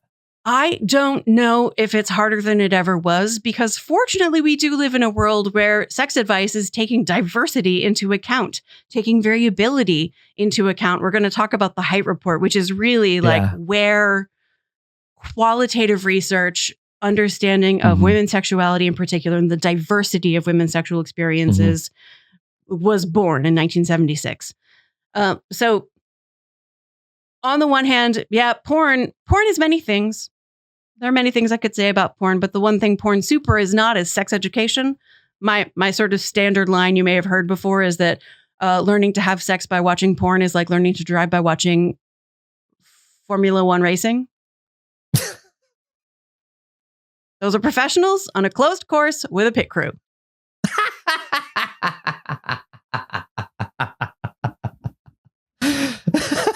With a pit crew. Is someone rotating your tires that often? Oh my gosh. Okay, I have a lot more here, and I'm going to save them for your second book, which you've already nicely introduced for us. But I'm just going to give the people listening, I'm holding it in a bookstore feeling. It is indeed, as you mentioned, the Hite report by, is it Shere Hite? Shere Hite. Like Shere CHER, yeah. Yeah, and it's like CHER, but she spells it SHERE. ERE. And her friends called her Sherry. Oh, okay, Sherry. And the last name is spelled HITE. So the Hite report is the HITE report, the Hite report, published in 1976 by Dell, a revised edition, which I have, published in 2004 by the wonderful Seven Stories Press. Shout out to Seven Stories Press, one of the foremost purpose over profit publishers in the world. They're really an exceptional publishing. They give free copies of all their books. Oh, shout out to the old version you have. Eh? I have a first edition. Oh, nice. Okay, good. That takes that off my list of, because you know what I do after every conversation is I usually give my guests a first or signed edition of one of the 3 most formative books. But now I know not to give you that one. I have one, yeah. Okay. And so this has been called the 30th best-selling book of all time because it has sold over 50 million copies. It's a dark purple cover with a white square with rounded corners on the top that says the Hite Report. And almost like this sultry, if I can say that, like a serify sultry font, like where the caps look like kind of like legs in some way. At least it looked like that to me. Maybe I was seeing things. It says a nationwide study of female sexuality in green. And then the bottom of the cover has a little text bubble, which says quite a bit of text. So I'm going to read it out to you. It says more than 3,000 women describe in their own words their most intimate feelings about sex, including what they like and don't like, how orgasm really feels with and without intercourse, and how it feels not to have an orgasm during sex, the importance of clitoral stimulation and masturbation, and the greatest pleasures and frustrations of their sexual lives. That's all on the cover. Shere Hite lived 77 long years from 1942 to 2020. She was an American-born German sex educator and feminist.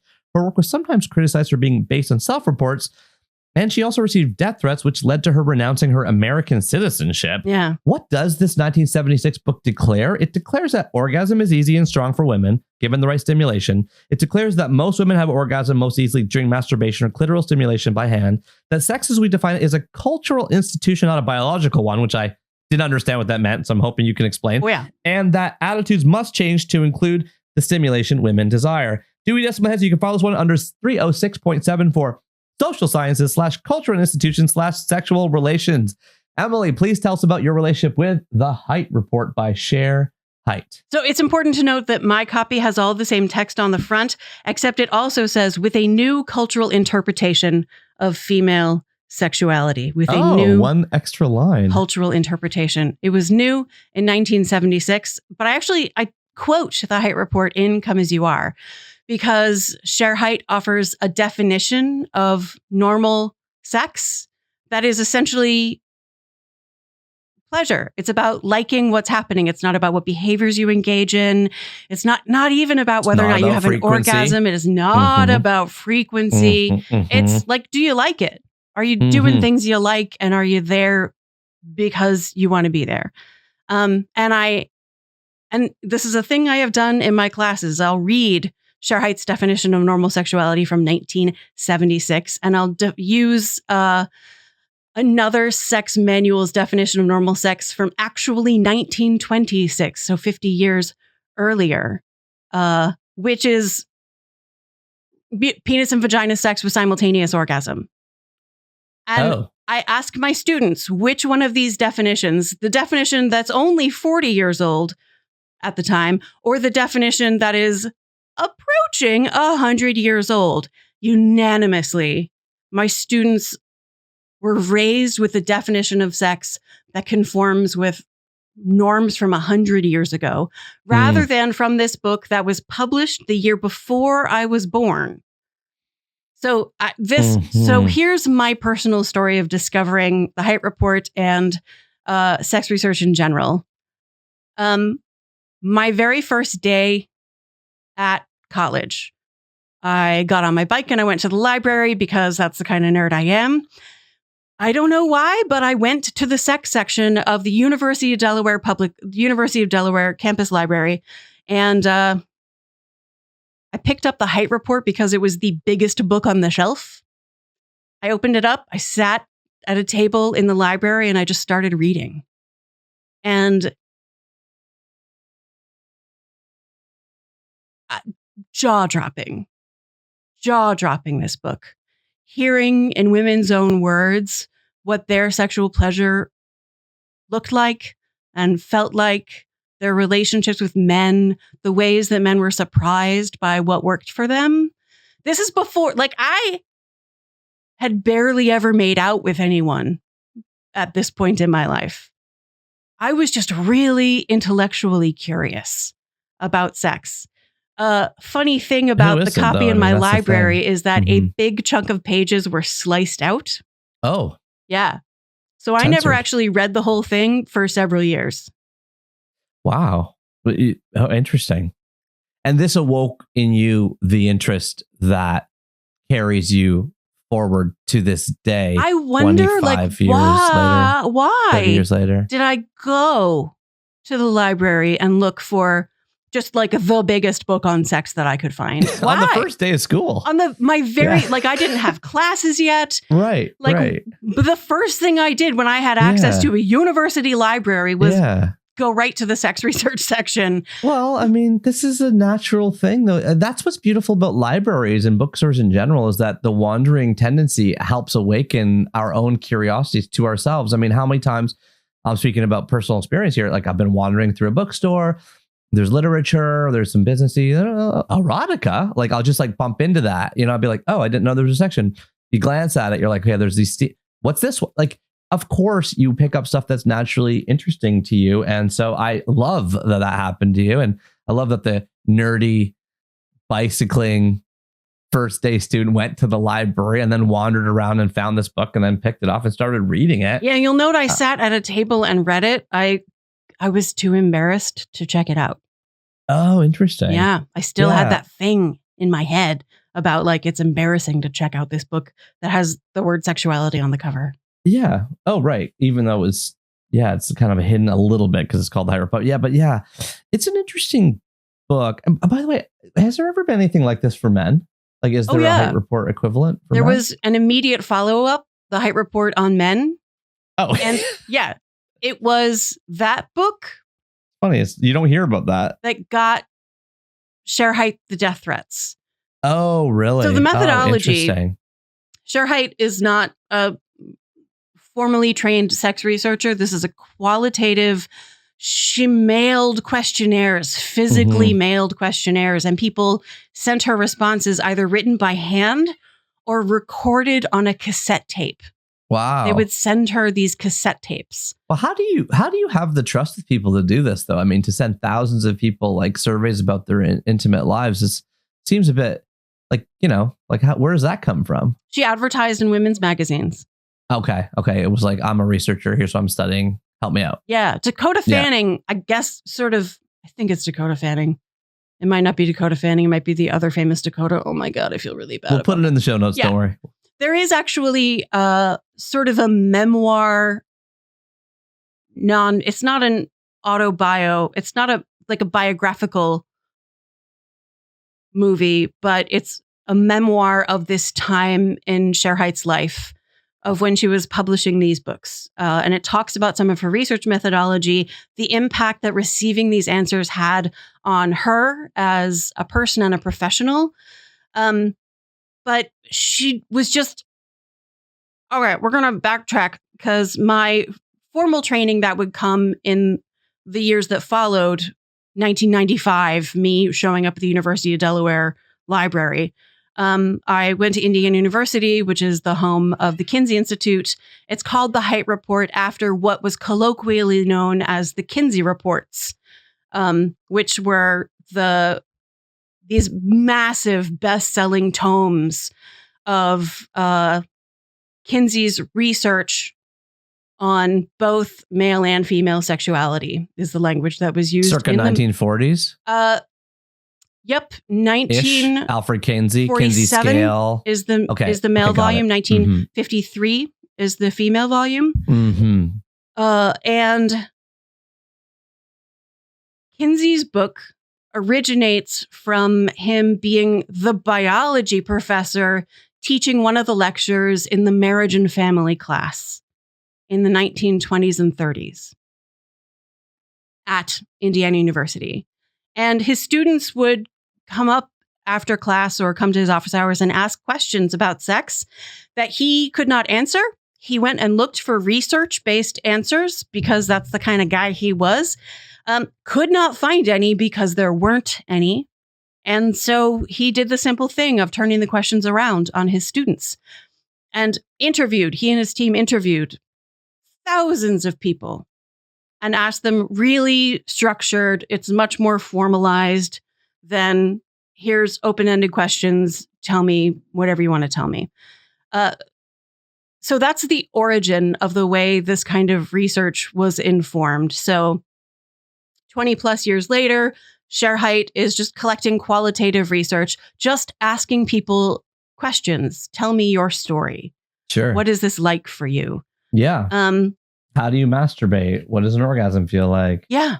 What, the book is very detailed. There are so many questions, and she includes so many different answers. And we live in a world of TikTok, right? Where people can cut together a video where they make it seem like, man on the street asking people questions, and they can cut it in a way that makes it sound like literally everybody gives exactly the same answer. And that's the only answer that anybody gives.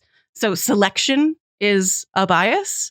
And one of the critiques people had at the time is that Shere Hite was being selective in what she reported. No, when you read it, and when I read it now and I compare it to the stories hundreds, thousands of women have told me, this is women's experience still. This is, and we know, there's so much research now on how women's orgasms happen, and it's all like the clitoris is the hokey pokey. It's what it's all about for a lot of women, not all, obviously, because people vary tremendously. And she talks about that variety. She even talks about intersectional issues of how socioeconomic level and race and being racialized in America influences women's experience of their sexuality. So she did the same thing with men. And the result was men were talking about being really worried about measuring up to standards. And it made men look really vulnerable and concerned. And she would go on all these talk shows. She'd be put on a panel where she's the only woman and the only expert, and a bunch of just douchebags. And they'd all be like, that's not my experience. I'm not worried about measuring up, and I'm not worried about being manly enough. And obviously they super duper were, because that's why they were there to argue with a woman on TV about sex. Because it is a direct contradiction of the rules of masculinity to acknowledge that vulnerability of being worried about whether or not you are good enough as a lover. And it was the response to the men's volume that started the death threats, and is why she moved to Europe and ultimately renounced her U.S. citizenship. Right. Yeah. Even to go to renounce her citizenship. So for you, 1995, Delaware Library, it seems like this was part of your sexual education. How do we teach kids about sex today? How ought we to, or how do we? How ought we to? I'm thinking about this quite personally. Yeah. I have 4 young kids, and they are all identifying as male today. And I worry about internet pornography. I have bought vintage Playboys and tried to leave them around, and that did not go over well. Because then my kid is flipping through a Playboy, and my wife's like, what are you doing here? And I was like, well, I thought this was better than, so I'm just like, how ought we to be teaching our kids about sex today?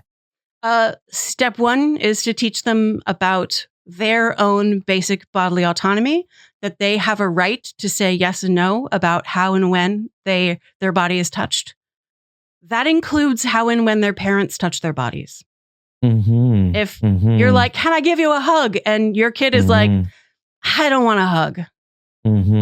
A lot of adults' first response is, I'm going to hug you anyway. Yeah, it's like and we think it's really funny. I know. It's like the tickly uncle kind of thing, right? Yeah. And it's like, no, if your kid says no, and they're going to go through a phase where they're like, I'm going to say no for the sake of saying no. Yeah. Because I'm going to test this boundary. Are you being real when you say that my body belongs to me and I truly get to decide when and how I am touched? Amen. And that is so crucial and so new for a lot of people, including me, I will say. And I read this book, I want to say 5 years ago, called C is for Consent by Eleanor Morrison. Yeah. And it's so good. And honestly, since then I go to my niece and I'm like, which I used to just hug. I used to just hug her every time I saw her and left her. And now I say, Lexi, do you want a hug? And, 75% of the time it's yes. I'm proud to say. 25% of the time she's like, no. And I'll be like, high five? And she'd be like, then I'm that remainder of 25%. It's like 75%. And then 25% she just doesn't not want to have any physical interaction, which I have to respect for the other intimacy to be of any value. Because don't you want every man in her life for the rest of her life to respect when she's like, no, man.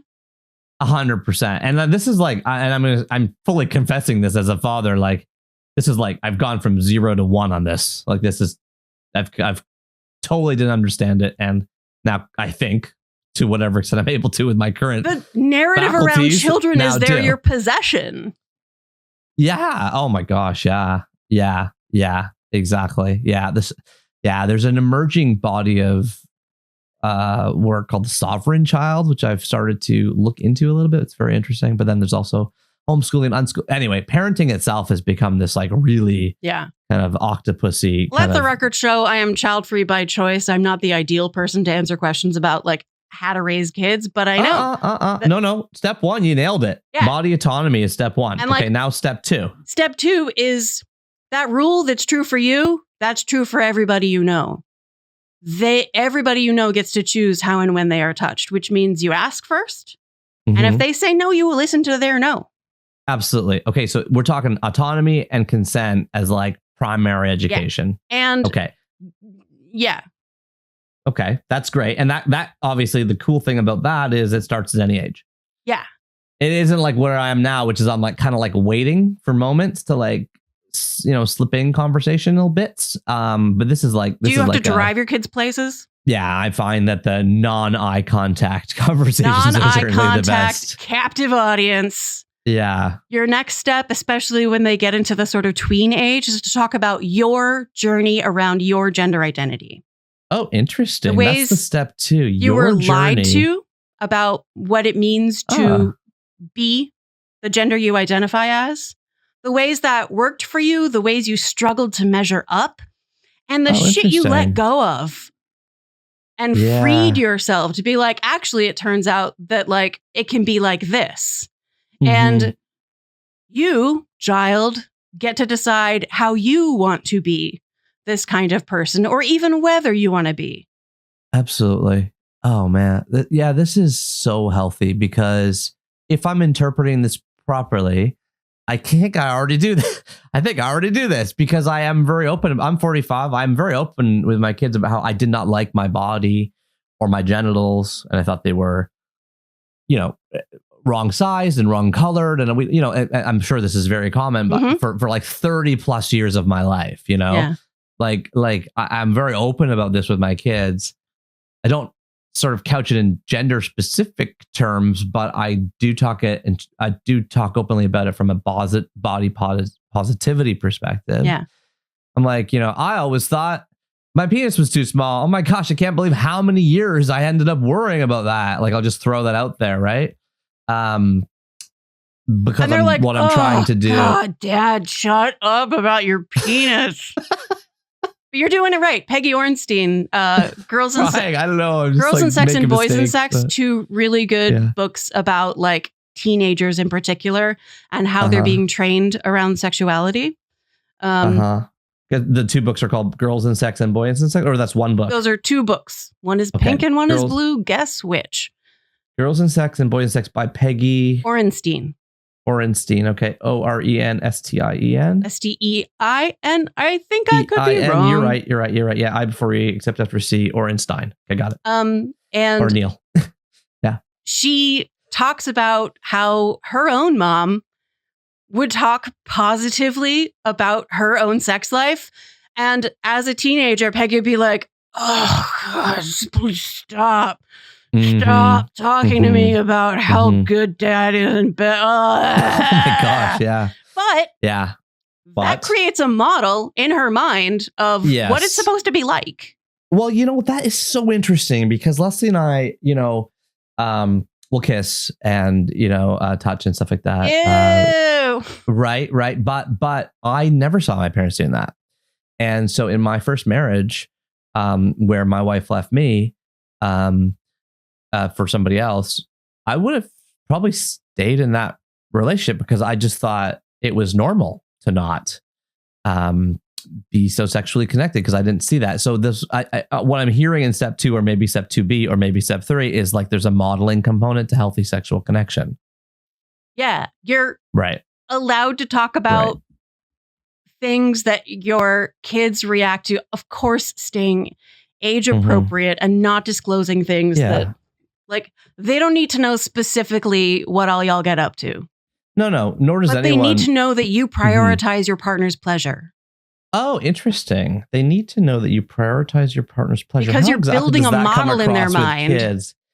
Yeah. This is when we get into like the teen years, when like they're approaching starting to have their own sexual relationships with other people. Right. Talking about, so my Amelia has 3 stepkids. And because I am a relative, like I could equip them with all kinds of language. And so Amelia sat down with each one of them as they got to like 9th grade and was like, this is a condom. This is how you use a condom. This is lube. This is why lube is important. This is exactly how you use it. This is the box where we're going to keep all of the sex supplies that you might need for safer sex. You can just go and get it anytime you need it. Oh, wow. Your bodily autonomy really matters. Your pleasure really matters. And you're going to take care of your partner too. Well, I would be afraid of doing that in 9th grade as like way too early. Like I would be probably my instinct, but I have kids much younger than that. But and it's developmentally appropriate. People grow at different rates. We're at a place where only about half of 18-year-olds have had partnered sex.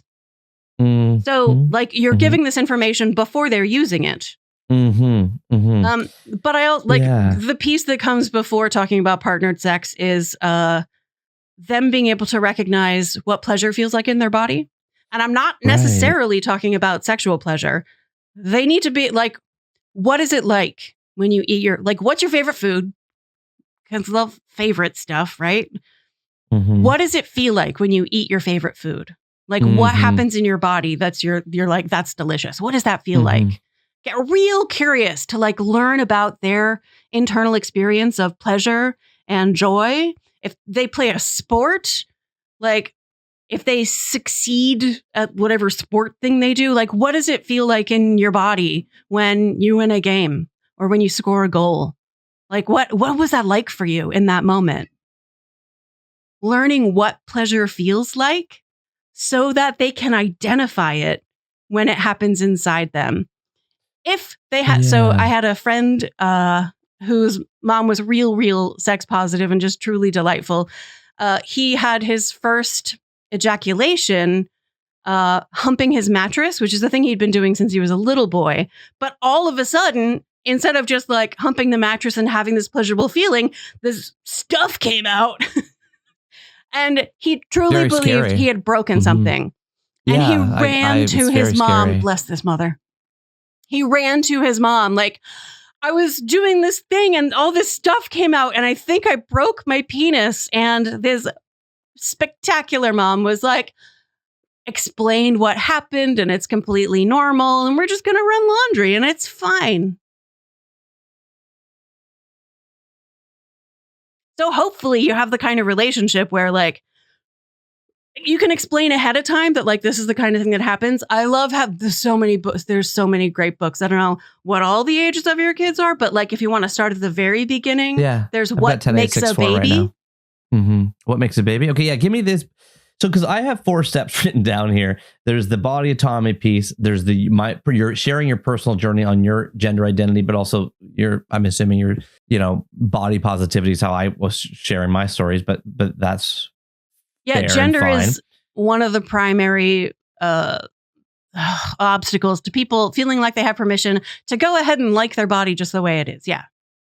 What do you mean? Sorry, gender is one of the primary issues? Well, like you were saying with porn, there's a very specific and narrow, culturally constructed, aspirational, aesthetic ideal for how a woman type person is supposed to look and how a man type person is supposed to look. And there's only the two, obviously. Haven't you read Trump's executive orders? There's only two. There's not only two.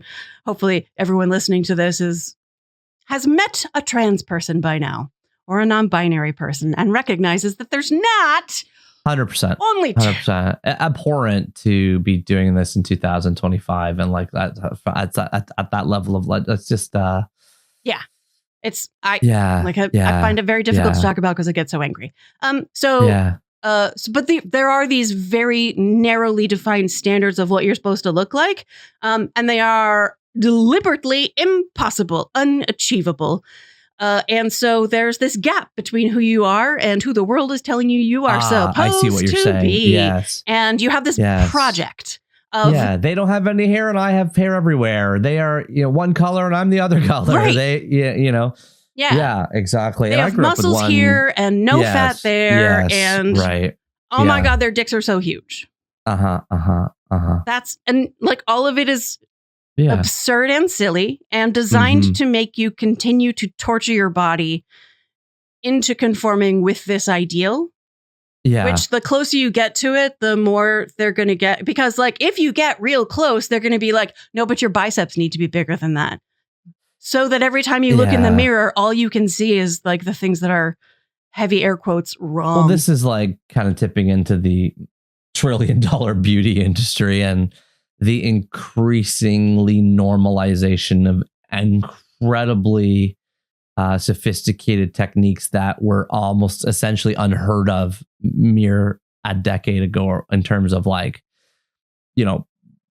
Botox and plastic this and changing face shapes and planing and hair removals and with no judgment on those who do it. And I myself, I'm taking a pill for my hair right now. You know what I mean? But I'm just saying like, yeah, you tip into that world and you recognize that it's a pretty bottomless pit. Yeah. And unfortunately, and that one bottomless that many pit people represents fall the into. emotional experience of people who are pursuing it. There is a bottomless pit of,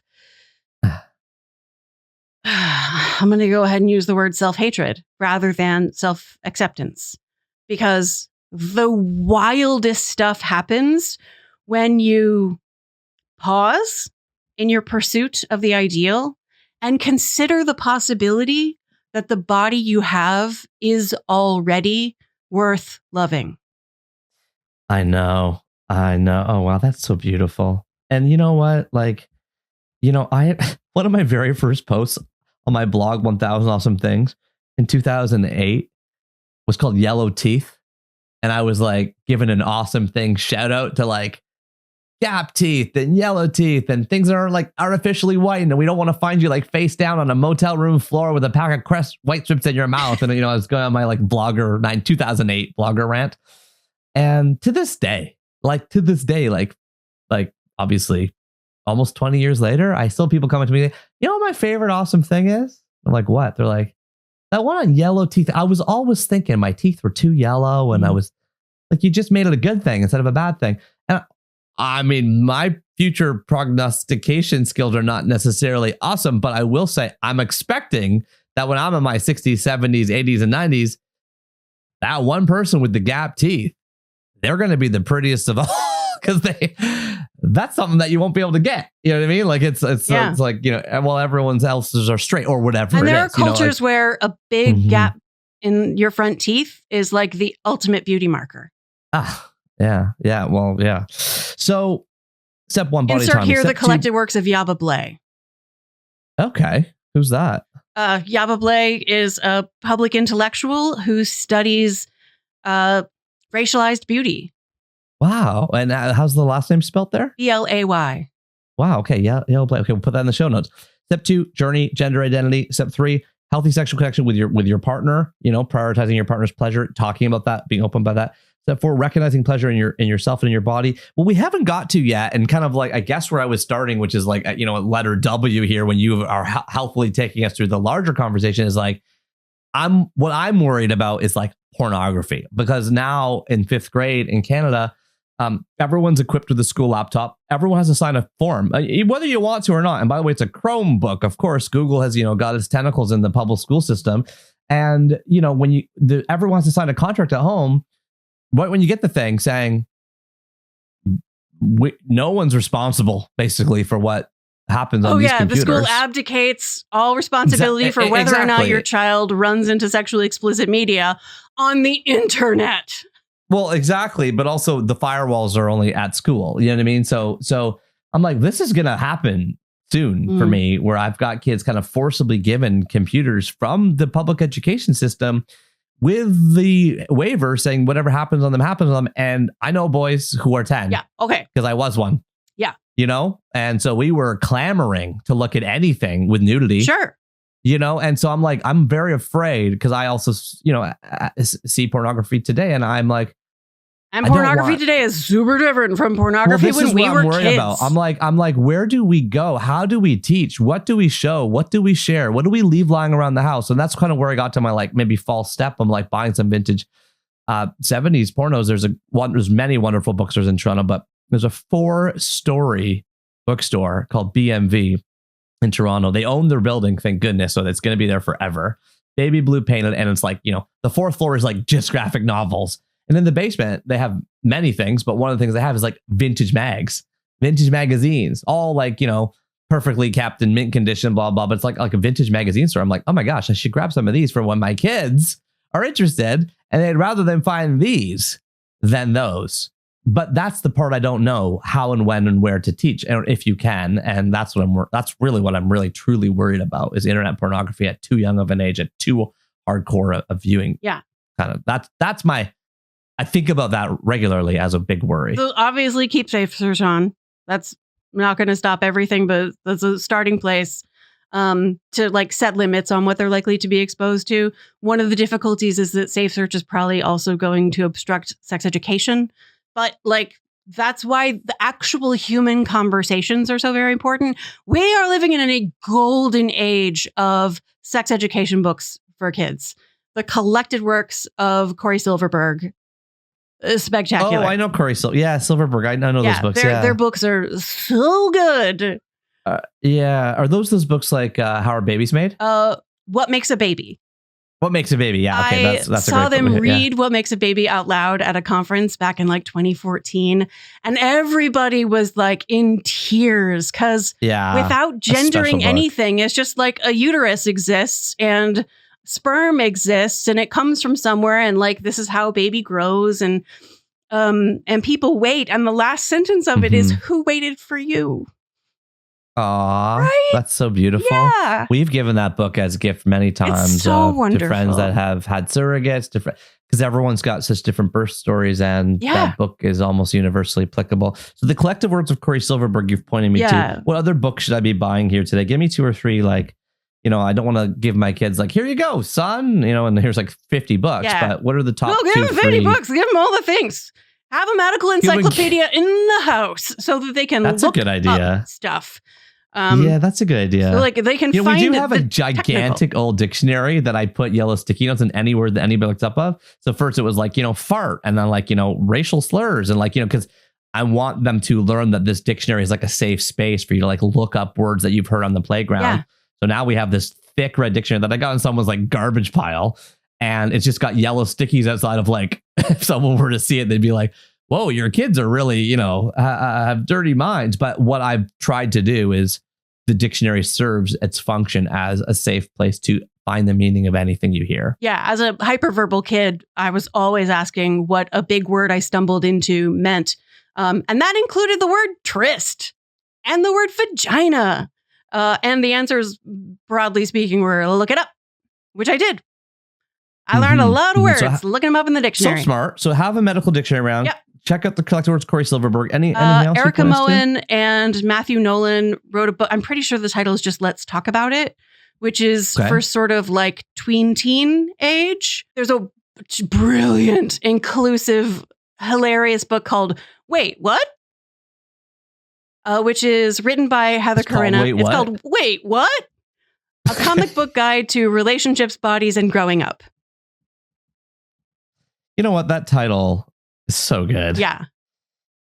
Because that is, I remember very clearly in my head for like 5th grade, 6th grade, 7th grade, having this like, what feeling around my growing understanding of what sex was. And I was like, what? Like, what? Yeah. That? Everyone? And really? Every kid? What? when I was in like fifth grade, sixth grade, it was all about biomedical facts is like all I could get access to. And with a book like Wait, What? It's about like relationships and identity. And it goes so much deeper and is so much more about like what sex is like in people's actual lives. Okay, this so is much great. better. A comic book called Wait, What? Okay, you've given us a great literary catalog here. My favorite thing about that book is a character notes. called Weird Platypus. Weird Platypus. Weird Platypus. Okay, that's a good teaser for people when they figure it out. And by the way, page 11 of the Hite report, I should say. So this is like the intro to the 2004 edition. So I don't know if you have this in yours or not. But she opens by saying, women have come a long way in the last half of the 20th century, from a time when the existence of the female orgasm was doubted, and when women were effectively owned as property in marriage, to landmark victories such as the 1995 United Nations Declaration on the Rights of Women, signed by 140 countries, which proclaims a woman's autonomy over her own body. However, despite today's shrill insistence that women have all their rights now and sexualities all over the place, there's still some way to go. Yeah. How prophetic, because it seems as though there has been an actual backtracking in a lot of places. Again, hard for me to talk about because I get so angry. Here in America, it's real bad. It's real bad. One of the end goals for Project 2025 is removing access to birth control. Like that's how regressive the agenda is. It's bad. Can I? Sorry, stupid question. Why is that what is the thinking behind that? I mean, there's a lot of different. One is it's a fundamentalist Christian reactionary. Women need to be barefoot and pregnant in the kitchen. And then there's the autocracy explanation. So in 2020, how did you spend your lockdown? I spent my lockdown reading books about autocracy, fascism, and dictatorships. And one of the things I learned is... Did you read Autocracy Inc.? Oh, that was absolutely on the list. Okay. Yeah. Okay. So I'm like a quarter of the way through it, really liking it. My right now. favorite one was actually, Anne Applebaum, whose new book, so Autocracy Inc. is the new one. The Twilight of Democracy is the one I read in 2020. Okay. Both, I think at least the new one's a Pulitzer Prize winner too. So there is just... Autocracy Inc. Very small. Heather's Pick up here in Canada for Indigo people. So you weren't making sourdough. No, I was worried that Trump might be reelected. And I wanted to understand what my role as a sex educator would be under autocratic rule. So I read all these books. My favorite one was Defying Hitler, written contemporaneously by Sebastian Haffner to explain what was happening in Germany to an Anglophone audience so that they could understand. I believe his wife was Jewish, and so they got refugee status in the UK, and that's how we ended up being a journalist there. And so I read all these books, and what I discovered is that across history and across geography, every autocracy, dictatorship, fascism is going to have a them. The them is going to be different depending on the culture, but all of them depend on a misogynist, patriarchal gender binary. Why? Because they are relying on the production of enough of the right kind of babies by women who need to be obedient to their reproductive role, therefore, and they need enough men to serve the capitalist machine and then become cannon fodder. I know that's dark. And that is like, if you're like, when you look at across even just Europe, even just the last 100 years, you see the ways that gender is enforced and punished when people fall short of their reproductive role. Because what you're saying, if I'm understanding, is that in order to maintain the autocracy, which benefits the extremely small minority of people ruling and controlling it, there needs to be a system that a population that generates wealth for the elite. We are the livestock. Right. It's weird.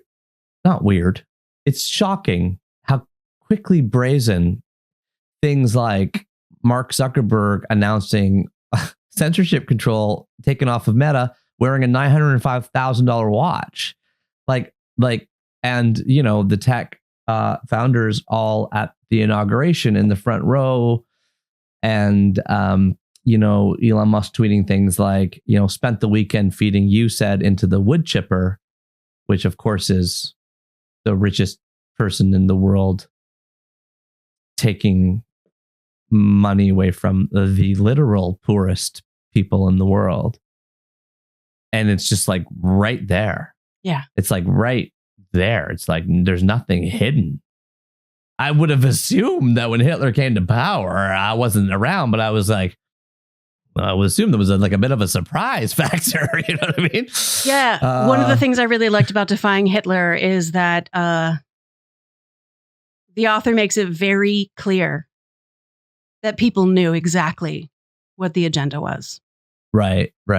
People, I'm going to cut out the various stories because this is not the central thing, but no, but it's people afterwards could be like, we had no idea what was going on. We had no idea. Right. They did. Everybody knew it was right out there in the open. Yeah. You know what you might love if you don't already know it is there's this incredible Drawn and Quarterly produced graphic novel that took the guy, Jason Lutz, Lutes, 22 years to make it. And it's called Berlin. And it is do you know this graphic novel? Yeah. About I'm married to a cartoonist. Yeah. Oh yeah. That you met on OKCupid. Yeah. Shout out to OKCupid in 2011. Cause I was on OKCupid back then. Yeah. Oh my gosh. Yeah. OKCupid. I met the most interesting people. That was a very, they had the best algorithm. It was it was Christian Rudder, right? Who originally ran Spark Notes. I didn't know that.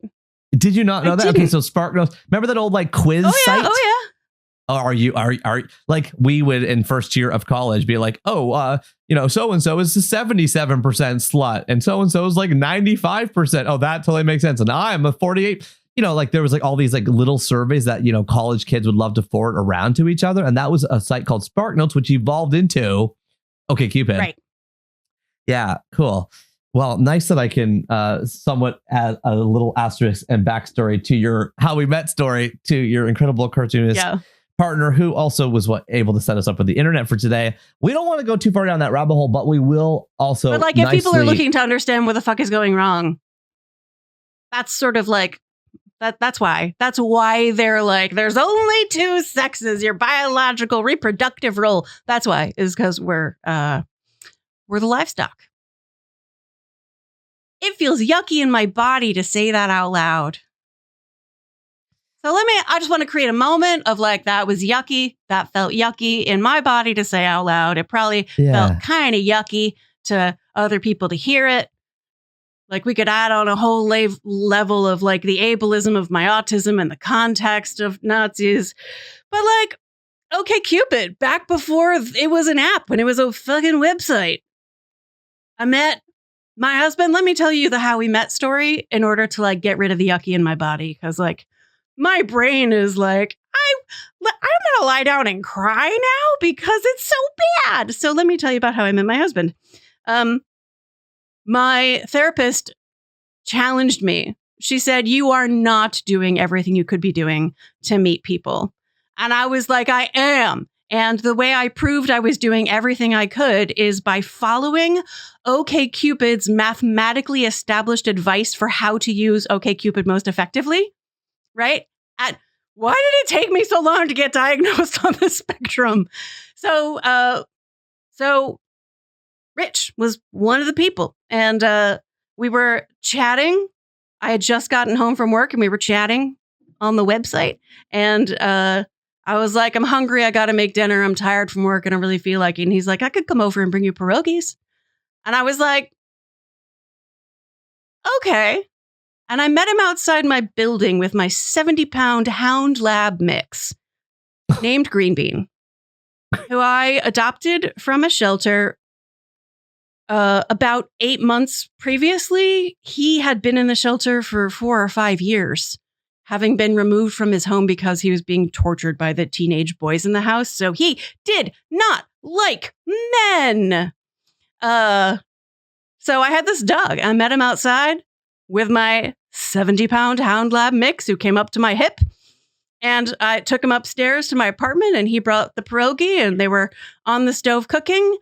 And like, again, Green Bean did not like men. And like, I'd bring dates over and Green Bean would pace, like just so uncomfortable, just like, I need this person out of my space. Or he literally would like sit between me and the other person to like be a physical barrier. So Rich comes up, pierogies are heating. Rich sits down on the couch. Green Bean lies down on the floor at his feet. And I was like, well, that's it then. That's the one. Green Bean picked my husband. 14 years later. Yeah. And that was in 2011. In 2018, he and the other dog that we adopted both had to be put down. And it was like agony, heartbreaking. And then we adopted Thunder, who is our now 15-year-old Pitbull, who is a clown and a delight. And I'm not a full human being without a dog. Aw. Many people can relate to that, I'm sure. I'm East Indian, so like there were no pets in our culture growing up. But my wife's mother has a 11-year-old deaf golden retriever, and she travels a lot. So we often have Chelsea, Aww. the golden retriever, in our house, and I'm like starting to slowly become a dog person, very slowly. Let's transition to masturbation. On page 53, a chapter opens called Feelings About Masturbation. It has the bolded conclusion that most women say they enjoy masturbation physically. After all, it did lead to orgasm, but usually not psychologically. So here we are, 50 years after this book came out. I wondered if you could give us your Emily-isms on masturbation for men and women, or male identifying, female identifying. Yeah. So advice, tips, tricks, how to do it better, yeah. How to, what do you got? I'm in favor of it because it's the most efficient way to learn about your body. I recognize that it's not for everyone. And if it's not for you, if psychologically you don't feel good about it, you are under no obligation to do it. I do really recommend, if you don't feel comfortable touching your own genitals, you can touch a whole bunch of other parts of your body. And I would love for everyone to explore what the sensations of their body feel like so that they can recognize those sensations when they're experiencing them with a partner. Our peripheral nervous systems are wired to let us experience so many different kinds of sensations. There's light touch, which is just like over the surface. There's deep touch, which is pressure moving the muscles around. There's the stretch of our tendons and muscles deep inside our body.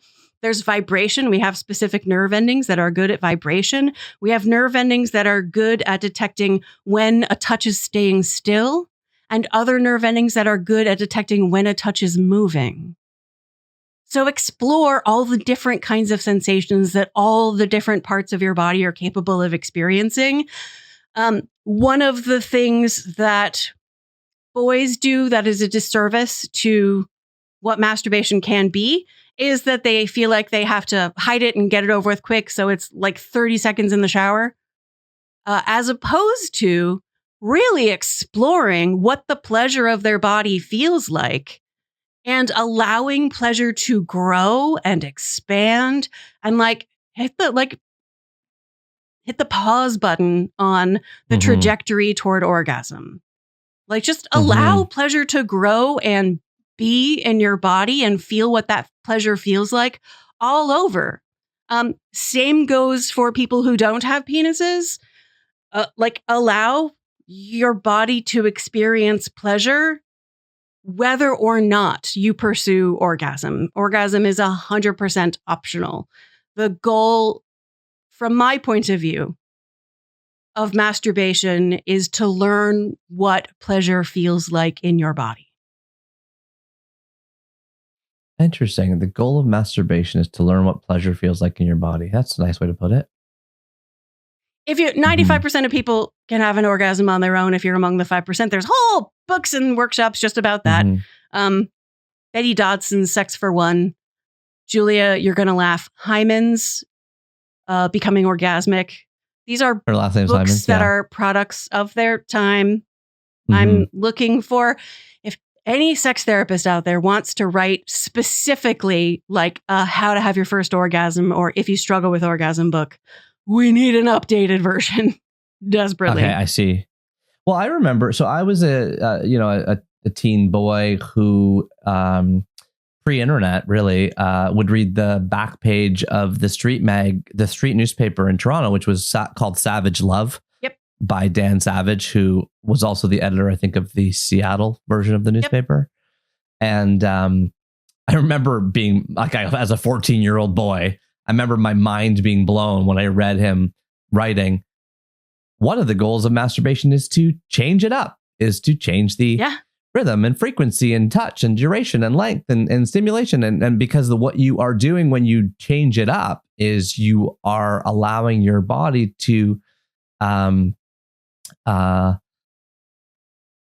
both expand the sexual terrain that you will have throughout your life. Right. And I was like, what? Like, I was like, you're like, it's not just to like have an orgasm as fast as possible. It was like I remember reading that thing on the GO train, the commuter train and draw. I miss that when people would like leave street, newspapers on things. And I miss like people, like I obviously still read books on like subways and so on. And, I always give like a quiet shout out and I always say like, looks good on you, the book. Like I'm like a very like, extroverted book reader to other people reading. But I miss the fact that when everyone's on the phone, you just like don't know what they're reading. Right. Like I like the covers being visible of what everyone's into. That's like such a big part of it to me. Anyway, speaking of seeing book covers, let's get into your third and final book, which is, of course, Last Chance to See, a fascinating book by Douglas Adams with Mark Carwardine. I hope I said that right. Carwardine, published in 1990 by Heinemann Publishing. I had to hunt for this book too. It covers a grassy green background with the words "Last Chance to See" in like a spray painted sans serif all caps font and an off-white, interspersed with black silhouettes of animals that are crossed out with red X's. Actually, mine has the covers like the Komodo dragon and the pygmy rhino and stuff like that right on them. The author's names are at the bottom in black, and it says on the New York Times Book Review, amusing, thought-provoking. Its detail on the heroic efforts being made to save these animals are inspirational. Basically, Douglas Adams, who everybody knows from Hitchhiker's as the author of The Hitchhiker's Guide to the Galaxy, somewhat later in life, sadly, because he only lived till 49. He died in 2001 in Montecito, California, born in Cambridge, England. He went on a trip around the world with a zoologist to try and see a number of the world's most endangered species. And basically, it's like his trip diary. And I didn't know this book existed. I'm so glad I do. I'm very curious to understand and hear what your relationship is, Emily, with Last Chance to See by Douglas Adams. Boy, I'm going to cry. Zoologist Mark Carwardine. So please do. Yeah, he died much too young.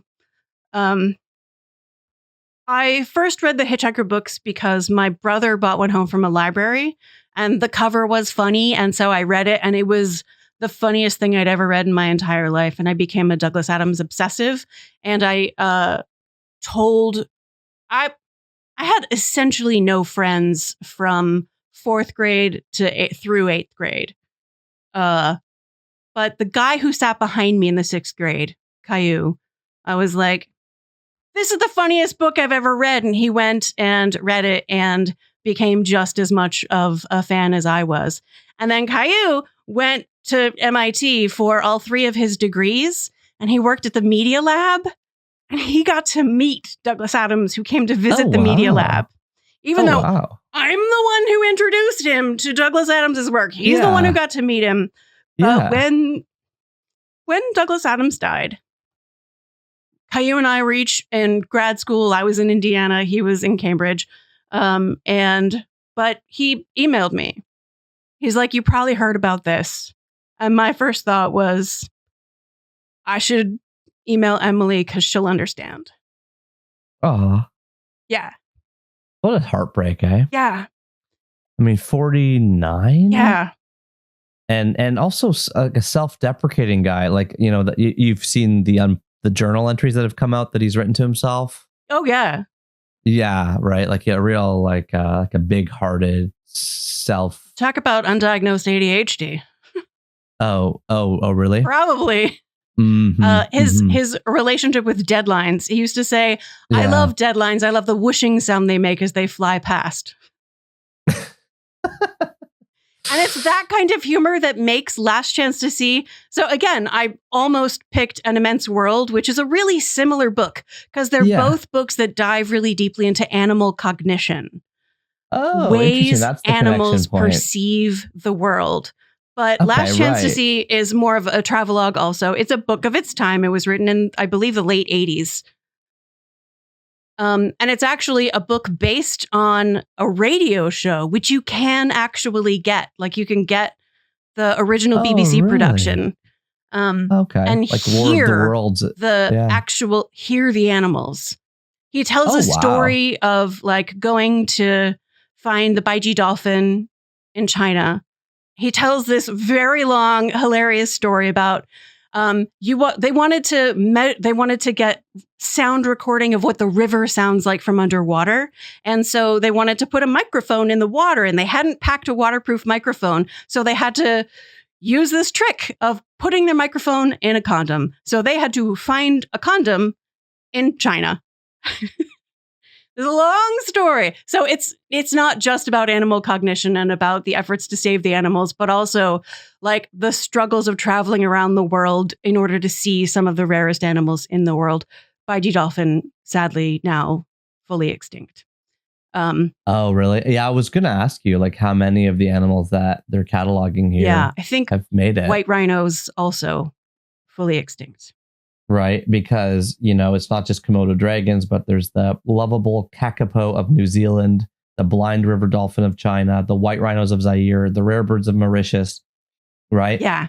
And his writing, on page 28, just to give people a flavor, it is then quite an education to learn that 2 cats fighting can make easily as much noise as 40 dogs. It is a pity to have to learn this at 2:15 in the morning, but then the cats have a lot to complain about, and Labu and Bajo, they all have their tails docked at birth. Luan Bajo, thank you. Which is supposed to bring good luck, though presumably not to the cats. You know, it's this tone, it's this style, it's this like very accessible, tongue-in-cheek, but like acerbic style. On page 16, I was wondering about your comment on this one because I wondered if it connected a bit to sex here. David Attenborough has said that Bali is the most beautiful place in the world, but he must have been there longer than we were and seen different bits. Because most of what we saw in the couple of days we were there, sorting out our travel arrangements, was awful. It was just the tourist area, i.e. that part of Bali, which has been made almost exactly the same as everywhere else in the world for the sake of people who have come all the way to see Bali. Yeah. I thought that was really interesting. Like, you know, we used to only be able to get sushi in Japan. Right. Like traveling itself is like pretty unlikely you're going to try a new cuisine. And that experience of the touristiness of Bali has probably only gotten more and more true in the years since he wrote that. In 2010, Mark Carwardine collaborated with Stephen Fry, who was really good friends with Douglas Adams, and they did a follow-up, Last Chance to See the animals that remained and to go like see what the conservation efforts were like. There's a very hilarious scene. It's a full like camera documentary as opposed to just being a radio show. And there's this extremely funny shot of Kakapo climbing up on Mark Carwardine's head and flapping his wings against his head, basically trying to mate with Mark Carwardine, which he's like, this is such an honor. He's got like bleeding marks on his face from the talons of what Douglas Adams describes as the world's largest, fattest, least able to fly parrot. Oh, okay. Right. Not only has That's it forgotten how to fly, it has forgotten that it has forgotten how to fly. And so it will, in times of extreme distress, run up a tree and jump off and fly very much like a brick. Oh, interesting. Yeah. I can see why you love this book. It's a really good book. So there's also a Stephen Fry Carwardine new version we can kind of look up. By the way, I forgot to tell you the Dewey Decimal, which I think you would enjoy, which is 591.529 for science/animals, zoology/specific topic in natural history of animals /habits and behavior /abode, migration. I'll close with this question. Then I'd love to get into fast money round to close us off. But you mentioned that we are, what was the word you didn't say pawns? Livestock. We're the livestock in the, because you've done a lot of rich, deep reading, as I know you do, on many topics on autocracies, and it's pretty obvious that there's many books on the bestseller list right now about our autocratic regimes around the world, not just the one in the U.S. Madeleine Albright's Autocracy: A Warning is another one. Okay, Madeleine Albright, Autocracy: A Warning. There's a quote in this book: "We are not an endangered species yet, but this is not for lack of trying." So I thought I might just ask you, with your eminent wisdom and your deep well-readedness in many topics, especially around biology, humans, animals, like where do you see us going? How do you see this playing out? So one of the fascinating things about the book for me is learning that the way you define endangeredness isn't necessarily related to the number of them. Like when they go to see the Komodo dragon, how many are there? About 8,000. How many have there generally been? About 8,000. It's not that there's a small number. It's that their habitats are being endangered. And when their habitat is endangered, that's how the species becomes endangered. Mm-hmm. I see this all the time in the bird watching, obviously. We lose their, and the reason why we lean on charismatic megafauna is because if we can get people's hearts attached to the big species, they'll be motivated to protect the habitat of that big species, like the gorillas that they go to see. The Western lowland gorillas, I believe they go to see. Yeah. Which like bears. That might be my favorite. Like, no, the kakapos are my favorite, but the gorillas are a close second.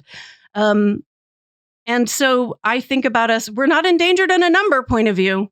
There's plenty of us, but our habitat is increasingly hostile to our continued existence. And I believe in the power of human innovation. I believe that the arc of history is long and bends toward justice. The reason it bends toward justice because the vast majority of us want it to, and so we pull it like hell. And it's not a straight line. We're currently in a moment where we're veering away. And I feel very confident that we'll transition back to saving us. But like it's going to take all of us working as hard as we can. Yeah. Chris Rock has a great bit that he used a lot during Trump's first term, where he's like, if you look at, and I'm obviously paraphrasing, and I'm not Chris Rock by a mile. He's like, if you look at the most extreme elected officials throughout history, they're usually followed by the most extreme the other way. So he's like, we're about to get Jesus after this. You know, that was that was kind of like the punchline. And in chapter 137 with Jonathan Franzen, one of his 3 most formative books is Reason in a Dark Time by Dale Jameson. You're nodding. Like, it's like you've read every book. You're unbelievable. And audiobooks in particular, Reading a physical book now is frustrating to me because you can't do anything else while you're doing it. Well, I can't do anything else while I'm doing it anyway. If I'm listening to an audiobook, I can't, like, I'm like stopping the dishes to listen, you know? So you're like, you're able to multitask in ways that not all of us can. And so may we close this wide ranging and incredibly deep conversation with a few fast money round questions. Okay. It is a books show, so I will go. Can I just share my one favorite sentence from Last Chance to See? Oh, please. I didn't mean to cut off that conversation. I was just being sensitive to your time. Yeah. I'm like 2.5 hours deep with you here. I don't want to. So my undergrad degree is in cognitive science. And this book is one of the reasons why is I got really interested in animal cognition. Because Douglas Adams is who he was. My favorite sentence, you can't help but try and follow an animal's thought processes. And you can't help when faced with an animal like a 3-ton rhinoceros with nasal passages bigger than its brain, but fail.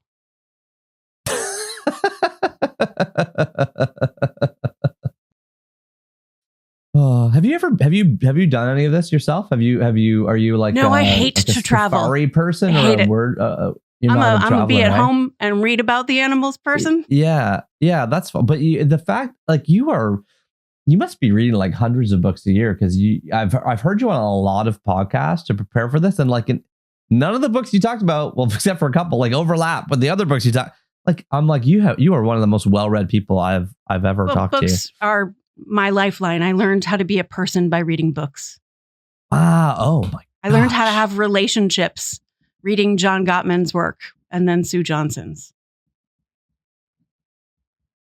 I got to write that one down. I learned how to be a person by reading books. I've had the same therapist since 2008. And I felt more connected to her when I read a chapter that she wrote than I've ever felt in all of our many years working together. Ah, I know people better through their writing than... You sound like Maria Popova to me. You know her? Yeah. Brain picking. Who I profoundly disagree with about cultural appropriation, just by the way.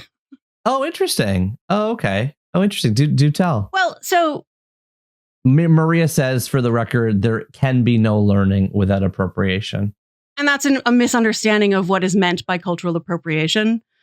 And like, as a white lady living in the United States, it's not up to her to decide whether or not it's okay to appropriate. So appropriation is the extraction of an element of a culture from its larger context, generally used by, it's taken from a marginalized group and used without reference to its larger context by the dominant group.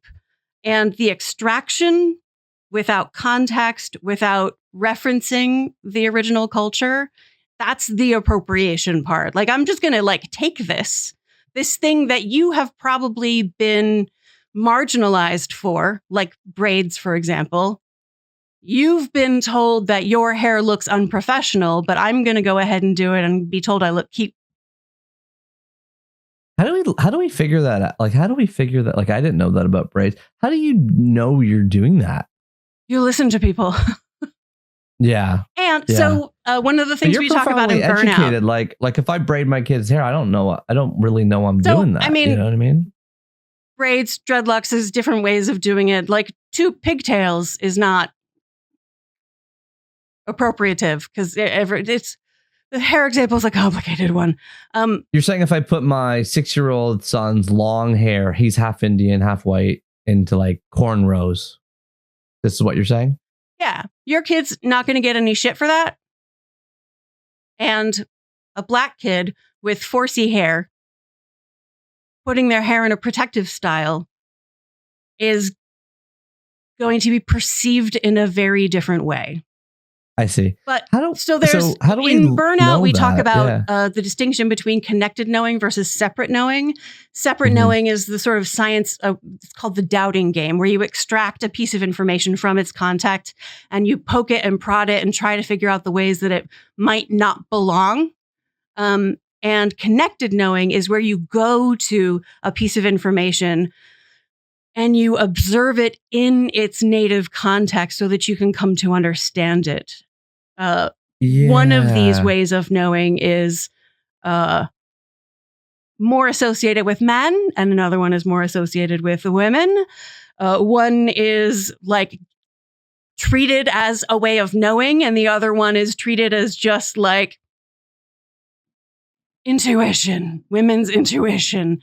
And it turns out it was really important for me as a person with a PhD who just like loves science. It was very important for me to grow into a place where I recognized the intense value of connected knowing, of putting myself in the position of a culture or a piece of information, recognizing how it came to be the thing that it is and the ways in which I am connected to it and the ways in which I'm not connected to it. And when we understand that connected knowing is a way of knowing, it shifts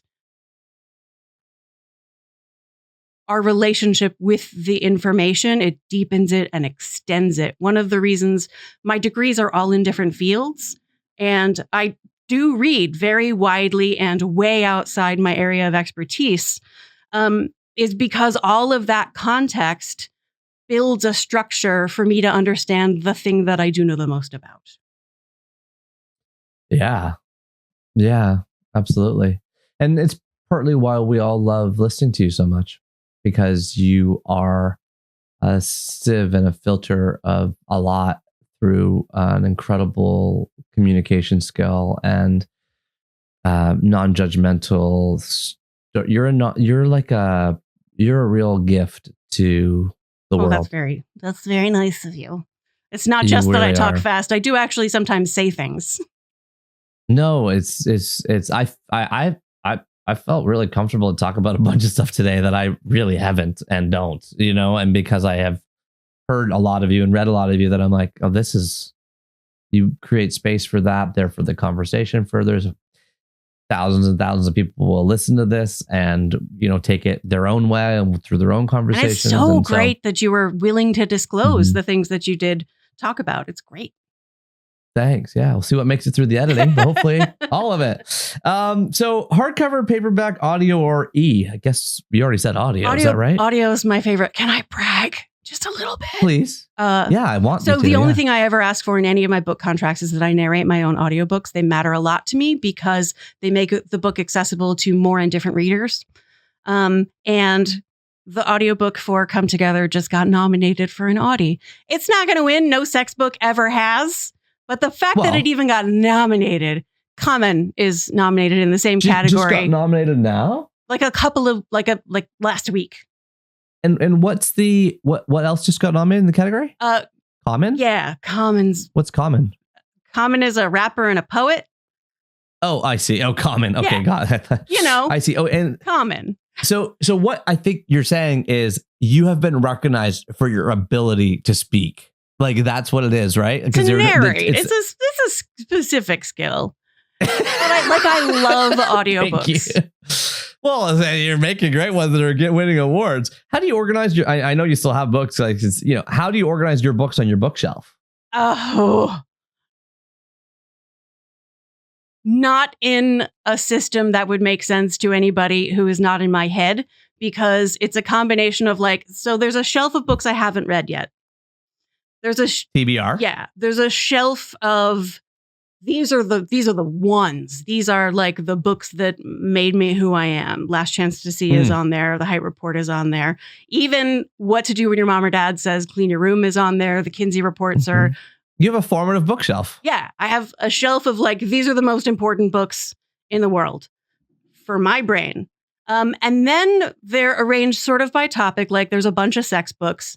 And then there's books that are arranged by era of my life. These are the books that I read in grad school that remain important enough for me to keep them. And then I have the fiction part, which is all. Yeah. By genre. Yeah, TBR, formative, topic-based, era of my life-based, and fiction. Any other subsections that we haven't hit? Well, the fiction is mostly divided into, there's the romance novels and the mysteries. Oh, okay. Gotcha. Sherlock Holmes was a big thing for me when I was 12. Oh, yeah. Do you have a white whale book or any book you've been chasing the longest? I have been searching for and ordered and may soon have. There's a book called The Shere Hite Report, the Hite Report on Shere Hite, which is her autobiography. Long out of print. Cool. Shere Hite died in 2020, and much too soon. And I've wanted to read this book, but it's impossible to find. So we'll see if it actually makes it to me. Oh, that's great. That's exciting. Do you have a favorite bookstore, living or dead? The bookstore in my town is called Book Moon Books. And they're great. And your town is in Massachusetts. You're in East Hampton. East Hampton. Okay. I was about to say Northampton for some reason. Sorry. And this is a show by and for book lovers, writers, makers, sellers, and librarians. It's fair to say all of us listening have sex lives of some sort. And you are one of the world's foremost sex educators. Would you mind closing us off? I usually ask for like writing advice, but it makes more sense, Sex I think, advice? today. Would you mind closing us off with one hard-fought piece of wisdom or rule of thumb or piece of advice you'd like to close us off with today? Take as long as you feel like. I'm going to stall for time by saying that I did not choose the book Rest is Resistance by Tricia Hersey, also known as the Nap Bishop, because the instructions were to choose like formative early kind of books. And that book, so in 2016, I had already written the first draft of the Rest chapter in Burnout. And then in 2017, I saw Tricia Hersey speak and I was like, I got to deepen my analysis. Holy crap, this is amazing. This is not sex advice, but it is like human being advice. Perfect. That's where the question was meant to get to. Yeah. Sleep is the keystone to all of the things. If you have to choose between, I was so worried about Kamala Harris because she's like, doesn't matter how little sleep I got. I wake up, I have a workout. And I was like, you need more sleep. Prioritize sleep. If you have to choose between sleeping and working out, choose sleep. Why? Because sleep is when your body actually generates all the good stuff that happens during physical activity. When you're being physically active, you're doing damage. You're like wearing muscles, you're wearing bones and ligaments and other tissues. The healing and strengthening happens the next night while you are asleep. Your body recovers and gets stronger than it was before. What doesn't kill you makes you stronger? No. What doesn't kill you didn't kill you. What makes you stronger is rest. I love that. Sleep is the keystone. Emily and I both learned how to be people by reading books, a wide-ranging conversation dotted with so much advice. I have filled these notes, like every single page I have in front of me is like covered in your sentences, little pull quotes. Emily, this has been a real treat, a real honor. Come As You Are, Come Together, the two books that we kind of focus on today, but also Burnout as well with your sister. Sleep is the keystone. I learned how to be a person by reading books, as Emily said. I did too. I have so many notes, takeaways, pullouts. Stick around at the very end of this. We're going to get into all the weeds. We're going to pull out all of our favorite quotes, play your phone calls, read your letters, hang out at the end as we always do. I'm sure we're going to have a word cloud for you, Emily, that as well. And we pull out all the words I didn't understand, and then we talk about the definitions, because that's what we do on this show. This has been a real joy and a real pleasure. Thank you so much for coming on 3 Books. It's been wonderful to connect hearts with you. Thank you so much. Can we end on good news? Yes, please. At the time of writing Last Chance to See, there were 42 kakapo in the world. There are now almost 250. Nice. Shout out to the kakapo. Thank you so much for coming on 3 Books. Thank you. This was my pleasure.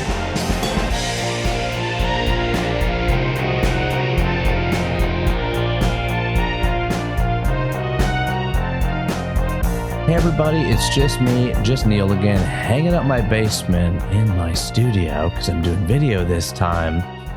listening back to that wide and wonderfully ranging conversation with Emily Nagoski, don't you just love her mind? Oh my gosh, the way she just, that's maybe why I picked the what do you read over what do you watch? Because Emily's just like, I'm reading this, I'm reading that. I read this, I read that. She is just like a fountain of book titles. Don't you love people that can just do that and kind of point us in a million different directions? Make sure you go to 3books.co for the show notes if you want to kind of get a list of everything mentioned afterwards. There is a lot of energy to take away from this conversation. I have so many quotes highlighted here. How am I going to limit to 3? How about some brains are outside what the world is built for? I think that's a really helpful phrase just to remember, because of course, as humans, I'm sure Professor Robin Dunbar would remind us that, we've constructed a reality that works for most of us most of the time. But most doesn't include everybody, and most of the time, and certainly not all of the time. And so some brains are outside what the world is built for. And that's kind of tipping back to her great point near the beginning, which is we're all neurodiverse. We're not all neurodivergent. I love her definition of normal sex, although I know the word normal is funny, but she says normal sex is any sex where everybody involved is glad to be there and free to leave with no unwanted consequences. The way she puts that, just so casually, glad to be there and free to leave. That's a nice and simple way to do it. As I chimed in the conversation, I've also heard her describe the no pain part of that, but this is a simple way to remember it. I like this quote. This is 3. Oh my gosh, I'm going to be doing 6 again. If you put pleasure at the center of your definition of sexual well-being, all the other pieces are going to fall into place. Nice. 4, couples who have great sex lives talk about sex all the time. Did you write that down? That makes me feel a little less bad. I remember in certain conversations with certain relationships, I'm careful here not to spill too much. It's you're are we just talking about this too much? But no, that's a great way to put it. It's couples who have great sex lives talk about sex all the time, which makes sense. What you focus on is what you value and prioritize and improve at. How about this one? 5, learning to have sex by watching porn is like learning to drive by watching Formula One, period. Professionals, comma, on a close course, comma, with a pit crew. With a pit crew. And I'm going to close with one about reading. There's so many to pick out for. I'm going to put way more quotes on the 3 Books website, but she says, books are my lifeline, semicolon. I learned how to be a person by reading books. I learned how to be a person by reading books. Amen. That's so good. I learned how to be a person by reading books. I completely hear and relate to that. And now 3 more books to add to our top 1,000 from Emily Nagoski. Number 574, What to Do When Your Mom or Dad Says, ... in quotes with an exclamation mark, clean your room, by Joy Berry, Berry. Number 573, The Hite Report, Hite, The Hite Report by Shere, Hite, Hite. And number 572, oh, I love this book so much, Last Chance to See by Douglas Adams with Mark Carwardine, Carwardine. I just put that actually in my Neil's book club for the month of February that just passed. By the way, if you don't get my book club, just go to neil.blog and you can get it. It's another ad-free, sponsor-free, interruption-free production where I write a 3,000 to 4,000 word review of every book I read over the past month. Okay. Lots of emails. I know everyone's inbox full. I know no pressure to get anything, but yeah, there you go. Neil.blog if you want that, or the podcast letter that I always send out, or my daily awesome thing that I send out every single day since 2008. 5,000 awesome things in a row now. And sometimes I send out bits of poetry there too. So Neil.blog if you want to get on my list. Emily, thank you so much for coming on 3 Books. It's been a joy and a pleasure and a treat. Are you still here? Did you make it past the 3-second pause? If so, I want to welcome you back to the end of the podcast club. This is the part of the podcast where I talk directly to you. You talk directly to me. We play your voicemails, we read your letters, but we did one earlier. We talk about a funny or interesting word that I didn't know the definition of, and we define it. Before us, let's get started as we always do by going to the phones. Hi, Neil. This is Barbie from Goodyear, Arizona, and I'm finally calling you. I put the nerves aside because I just finished listening to episode 46 with Dr. Laura Markham And all I can say is, wow, wow, wow. It blew me away. I didn't want the conversation to end. What an incredible and insightful conversation, as always. But I think this one touched me more emotionally just because of the current climate in the U.S. right now. I've been feeling so much dread and anxiety this past few months. But between you and Dr. Laura's calming voices and words of wisdom, they just really made an impact on me to stop and calm down and just breathe. I'm putting all 3 of her books on my reading list, which is quite large, but those will be moved to the top. Neil, I can't thank you enough for your gift to this podcast. I listen to it every chance I get. I'm listening to each episode in the order you recorded them. So yes, I have a lot of catching up to do, but that's okay. I'm getting off of social media as of today, so I'm going to have much more time to listen and absorb each and every episode. It's my daily gift to myself. Okay, I'm probably talking longer than the recording time, but please know you are making a difference in the world, Neil, when there is so much hate and negativity out there. Your podcast is positive and uplifting and much needed. Okay, I'm going to stop talking now, but thank you again from the bottom of my heart. And P.S., I mispronounce words all the time. Thank you, Neil. Bye. Aw, Barbie, that voicemail, made me cry. I mean, what a beautiful message. Thank you so much for calling in, and it's great to hear your lovely voice. And you are a heart kindred spirit. I'm so lucky, to have this podcast to find all these amazing free bookers around the world. And Barbie, you are on a roll. I remember when I got a letter from you in December of 2024. You were on chapter 24 with Jonathan Fields. And now you're mentioning chapter 46 with Dr. Laura Markham. I mean, that's quite a feat. You're up 22 chapters in just a couple of months. Wow, you are listening on fire. Dr. Laura Markham is very calm and centering and grounding, kind of like my wife. Whenever she's on the show hosting with me, people are like, you're fine, but has Leslie ever considered, taking over hosting your podcast? She has this wise and centering and grounding energy. Dr. Laura is so like that. She is entrancing. I love her 3 books, by the way. And so I thought if you're ordering all 3 of her books, we may want to just give them a quick shout out. They are number 866, Dibs in Search of Self by Virginia M. Axline, Axline. That book was so good. I still think about it in terms of child development, patience, quiet, calm, how to kind of pull kids out of their shell. It's just wonderful, masterful. Highly recommend it. I got the mass market paperback edition too, so I can put it on my mass market paperback shelf. Power versus Force by David Hawkins and Who Dies by Stephen and Andrea Levine didn't stick with me as much, although I remember Who Dies by Stephen and Andrea being forceful, as you probably heard Laura talk about. And then the last thing I wanted to say and shout out is we all need daily gifts to ourselves. I'm so glad that I am part of your daily gift to yourself, and you are very much part of mine. Thank you so much, Barbie from Goodyear, Arizona, for calling. All right. And now, I know I sometimes do the letter here, but we did a letter from Tyler earlier, so let's not do 2. Kind of indulgent, right? So let's skip that. But I think we should probably do a word of the chapter. And for this chapter's word, let's go back to Miss Emily Nagoski. This is just what a feminist looks like. Self-diagnosis with autism is very common and it is entirely valid. Your interoception, your neuroception is autistic, that is hyperverbal. I have to talk about arousal nonconcordance, basic bodily autonomy, abdicates all responsibility, misogynist, patriarchal gender binary.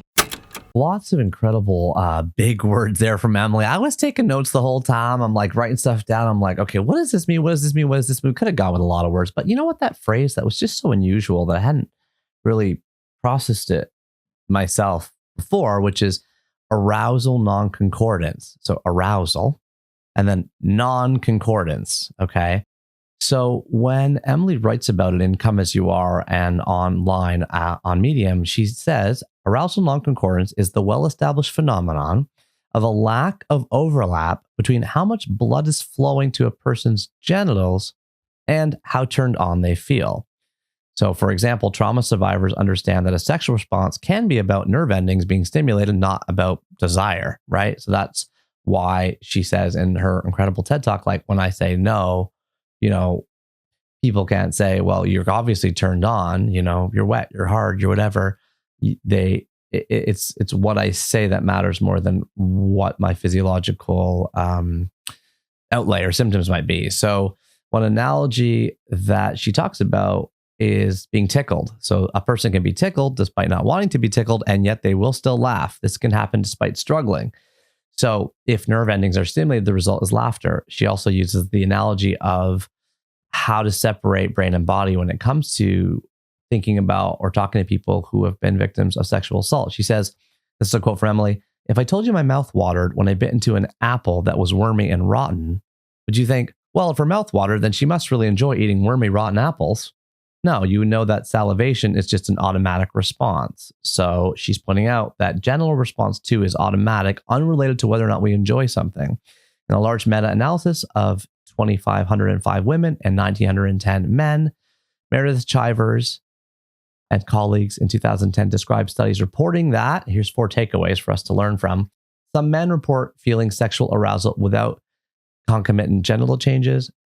Experimental manipulations can increase penile erection without affecting subjective reports of sexual arousal. I think any guy who's experienced an erection kind of knows this. Like, you sometimes have one without it being related to sexual feelings. Some women show genital responses without reporting any experience of sexual arousal. There we go again. And women can experience genital response during unwanted sex. So this is like such a big topic for Emily that she's given an entire TED Talk about it. And I want to give you the exact name of the TED Talk, although of course we will put it on our show notes. It is called, here I am pulling it up right now in real time, The Truth About Unwanted Arousal. So she gave that TED Talk in 2018 on the main stage at TED. And currently, as we speak, here in 2025, 7 years later, it has been watched by, I don't know, because the TED website is not loading. Oh, actually, 3,220,451 people. Okay, so it's a big, popular TED Talk, but of course, 3 million is still a very small minority of the whole world. Just like the 3 bookers listening to this, we are a small minority of the whole world, just like everyone and everything and every community that we're part of is a small minority of the whole world. But I am so glad that you are here with me, hanging out with Emily Nagoski on chapter 145 of 3 books and beyond. It has been a pleasure. Thank you so much for being here. And until next time, remember that you are what you eat and you are what you read. Keep turning that page, everybody, and I'll talk to you soon. Take care.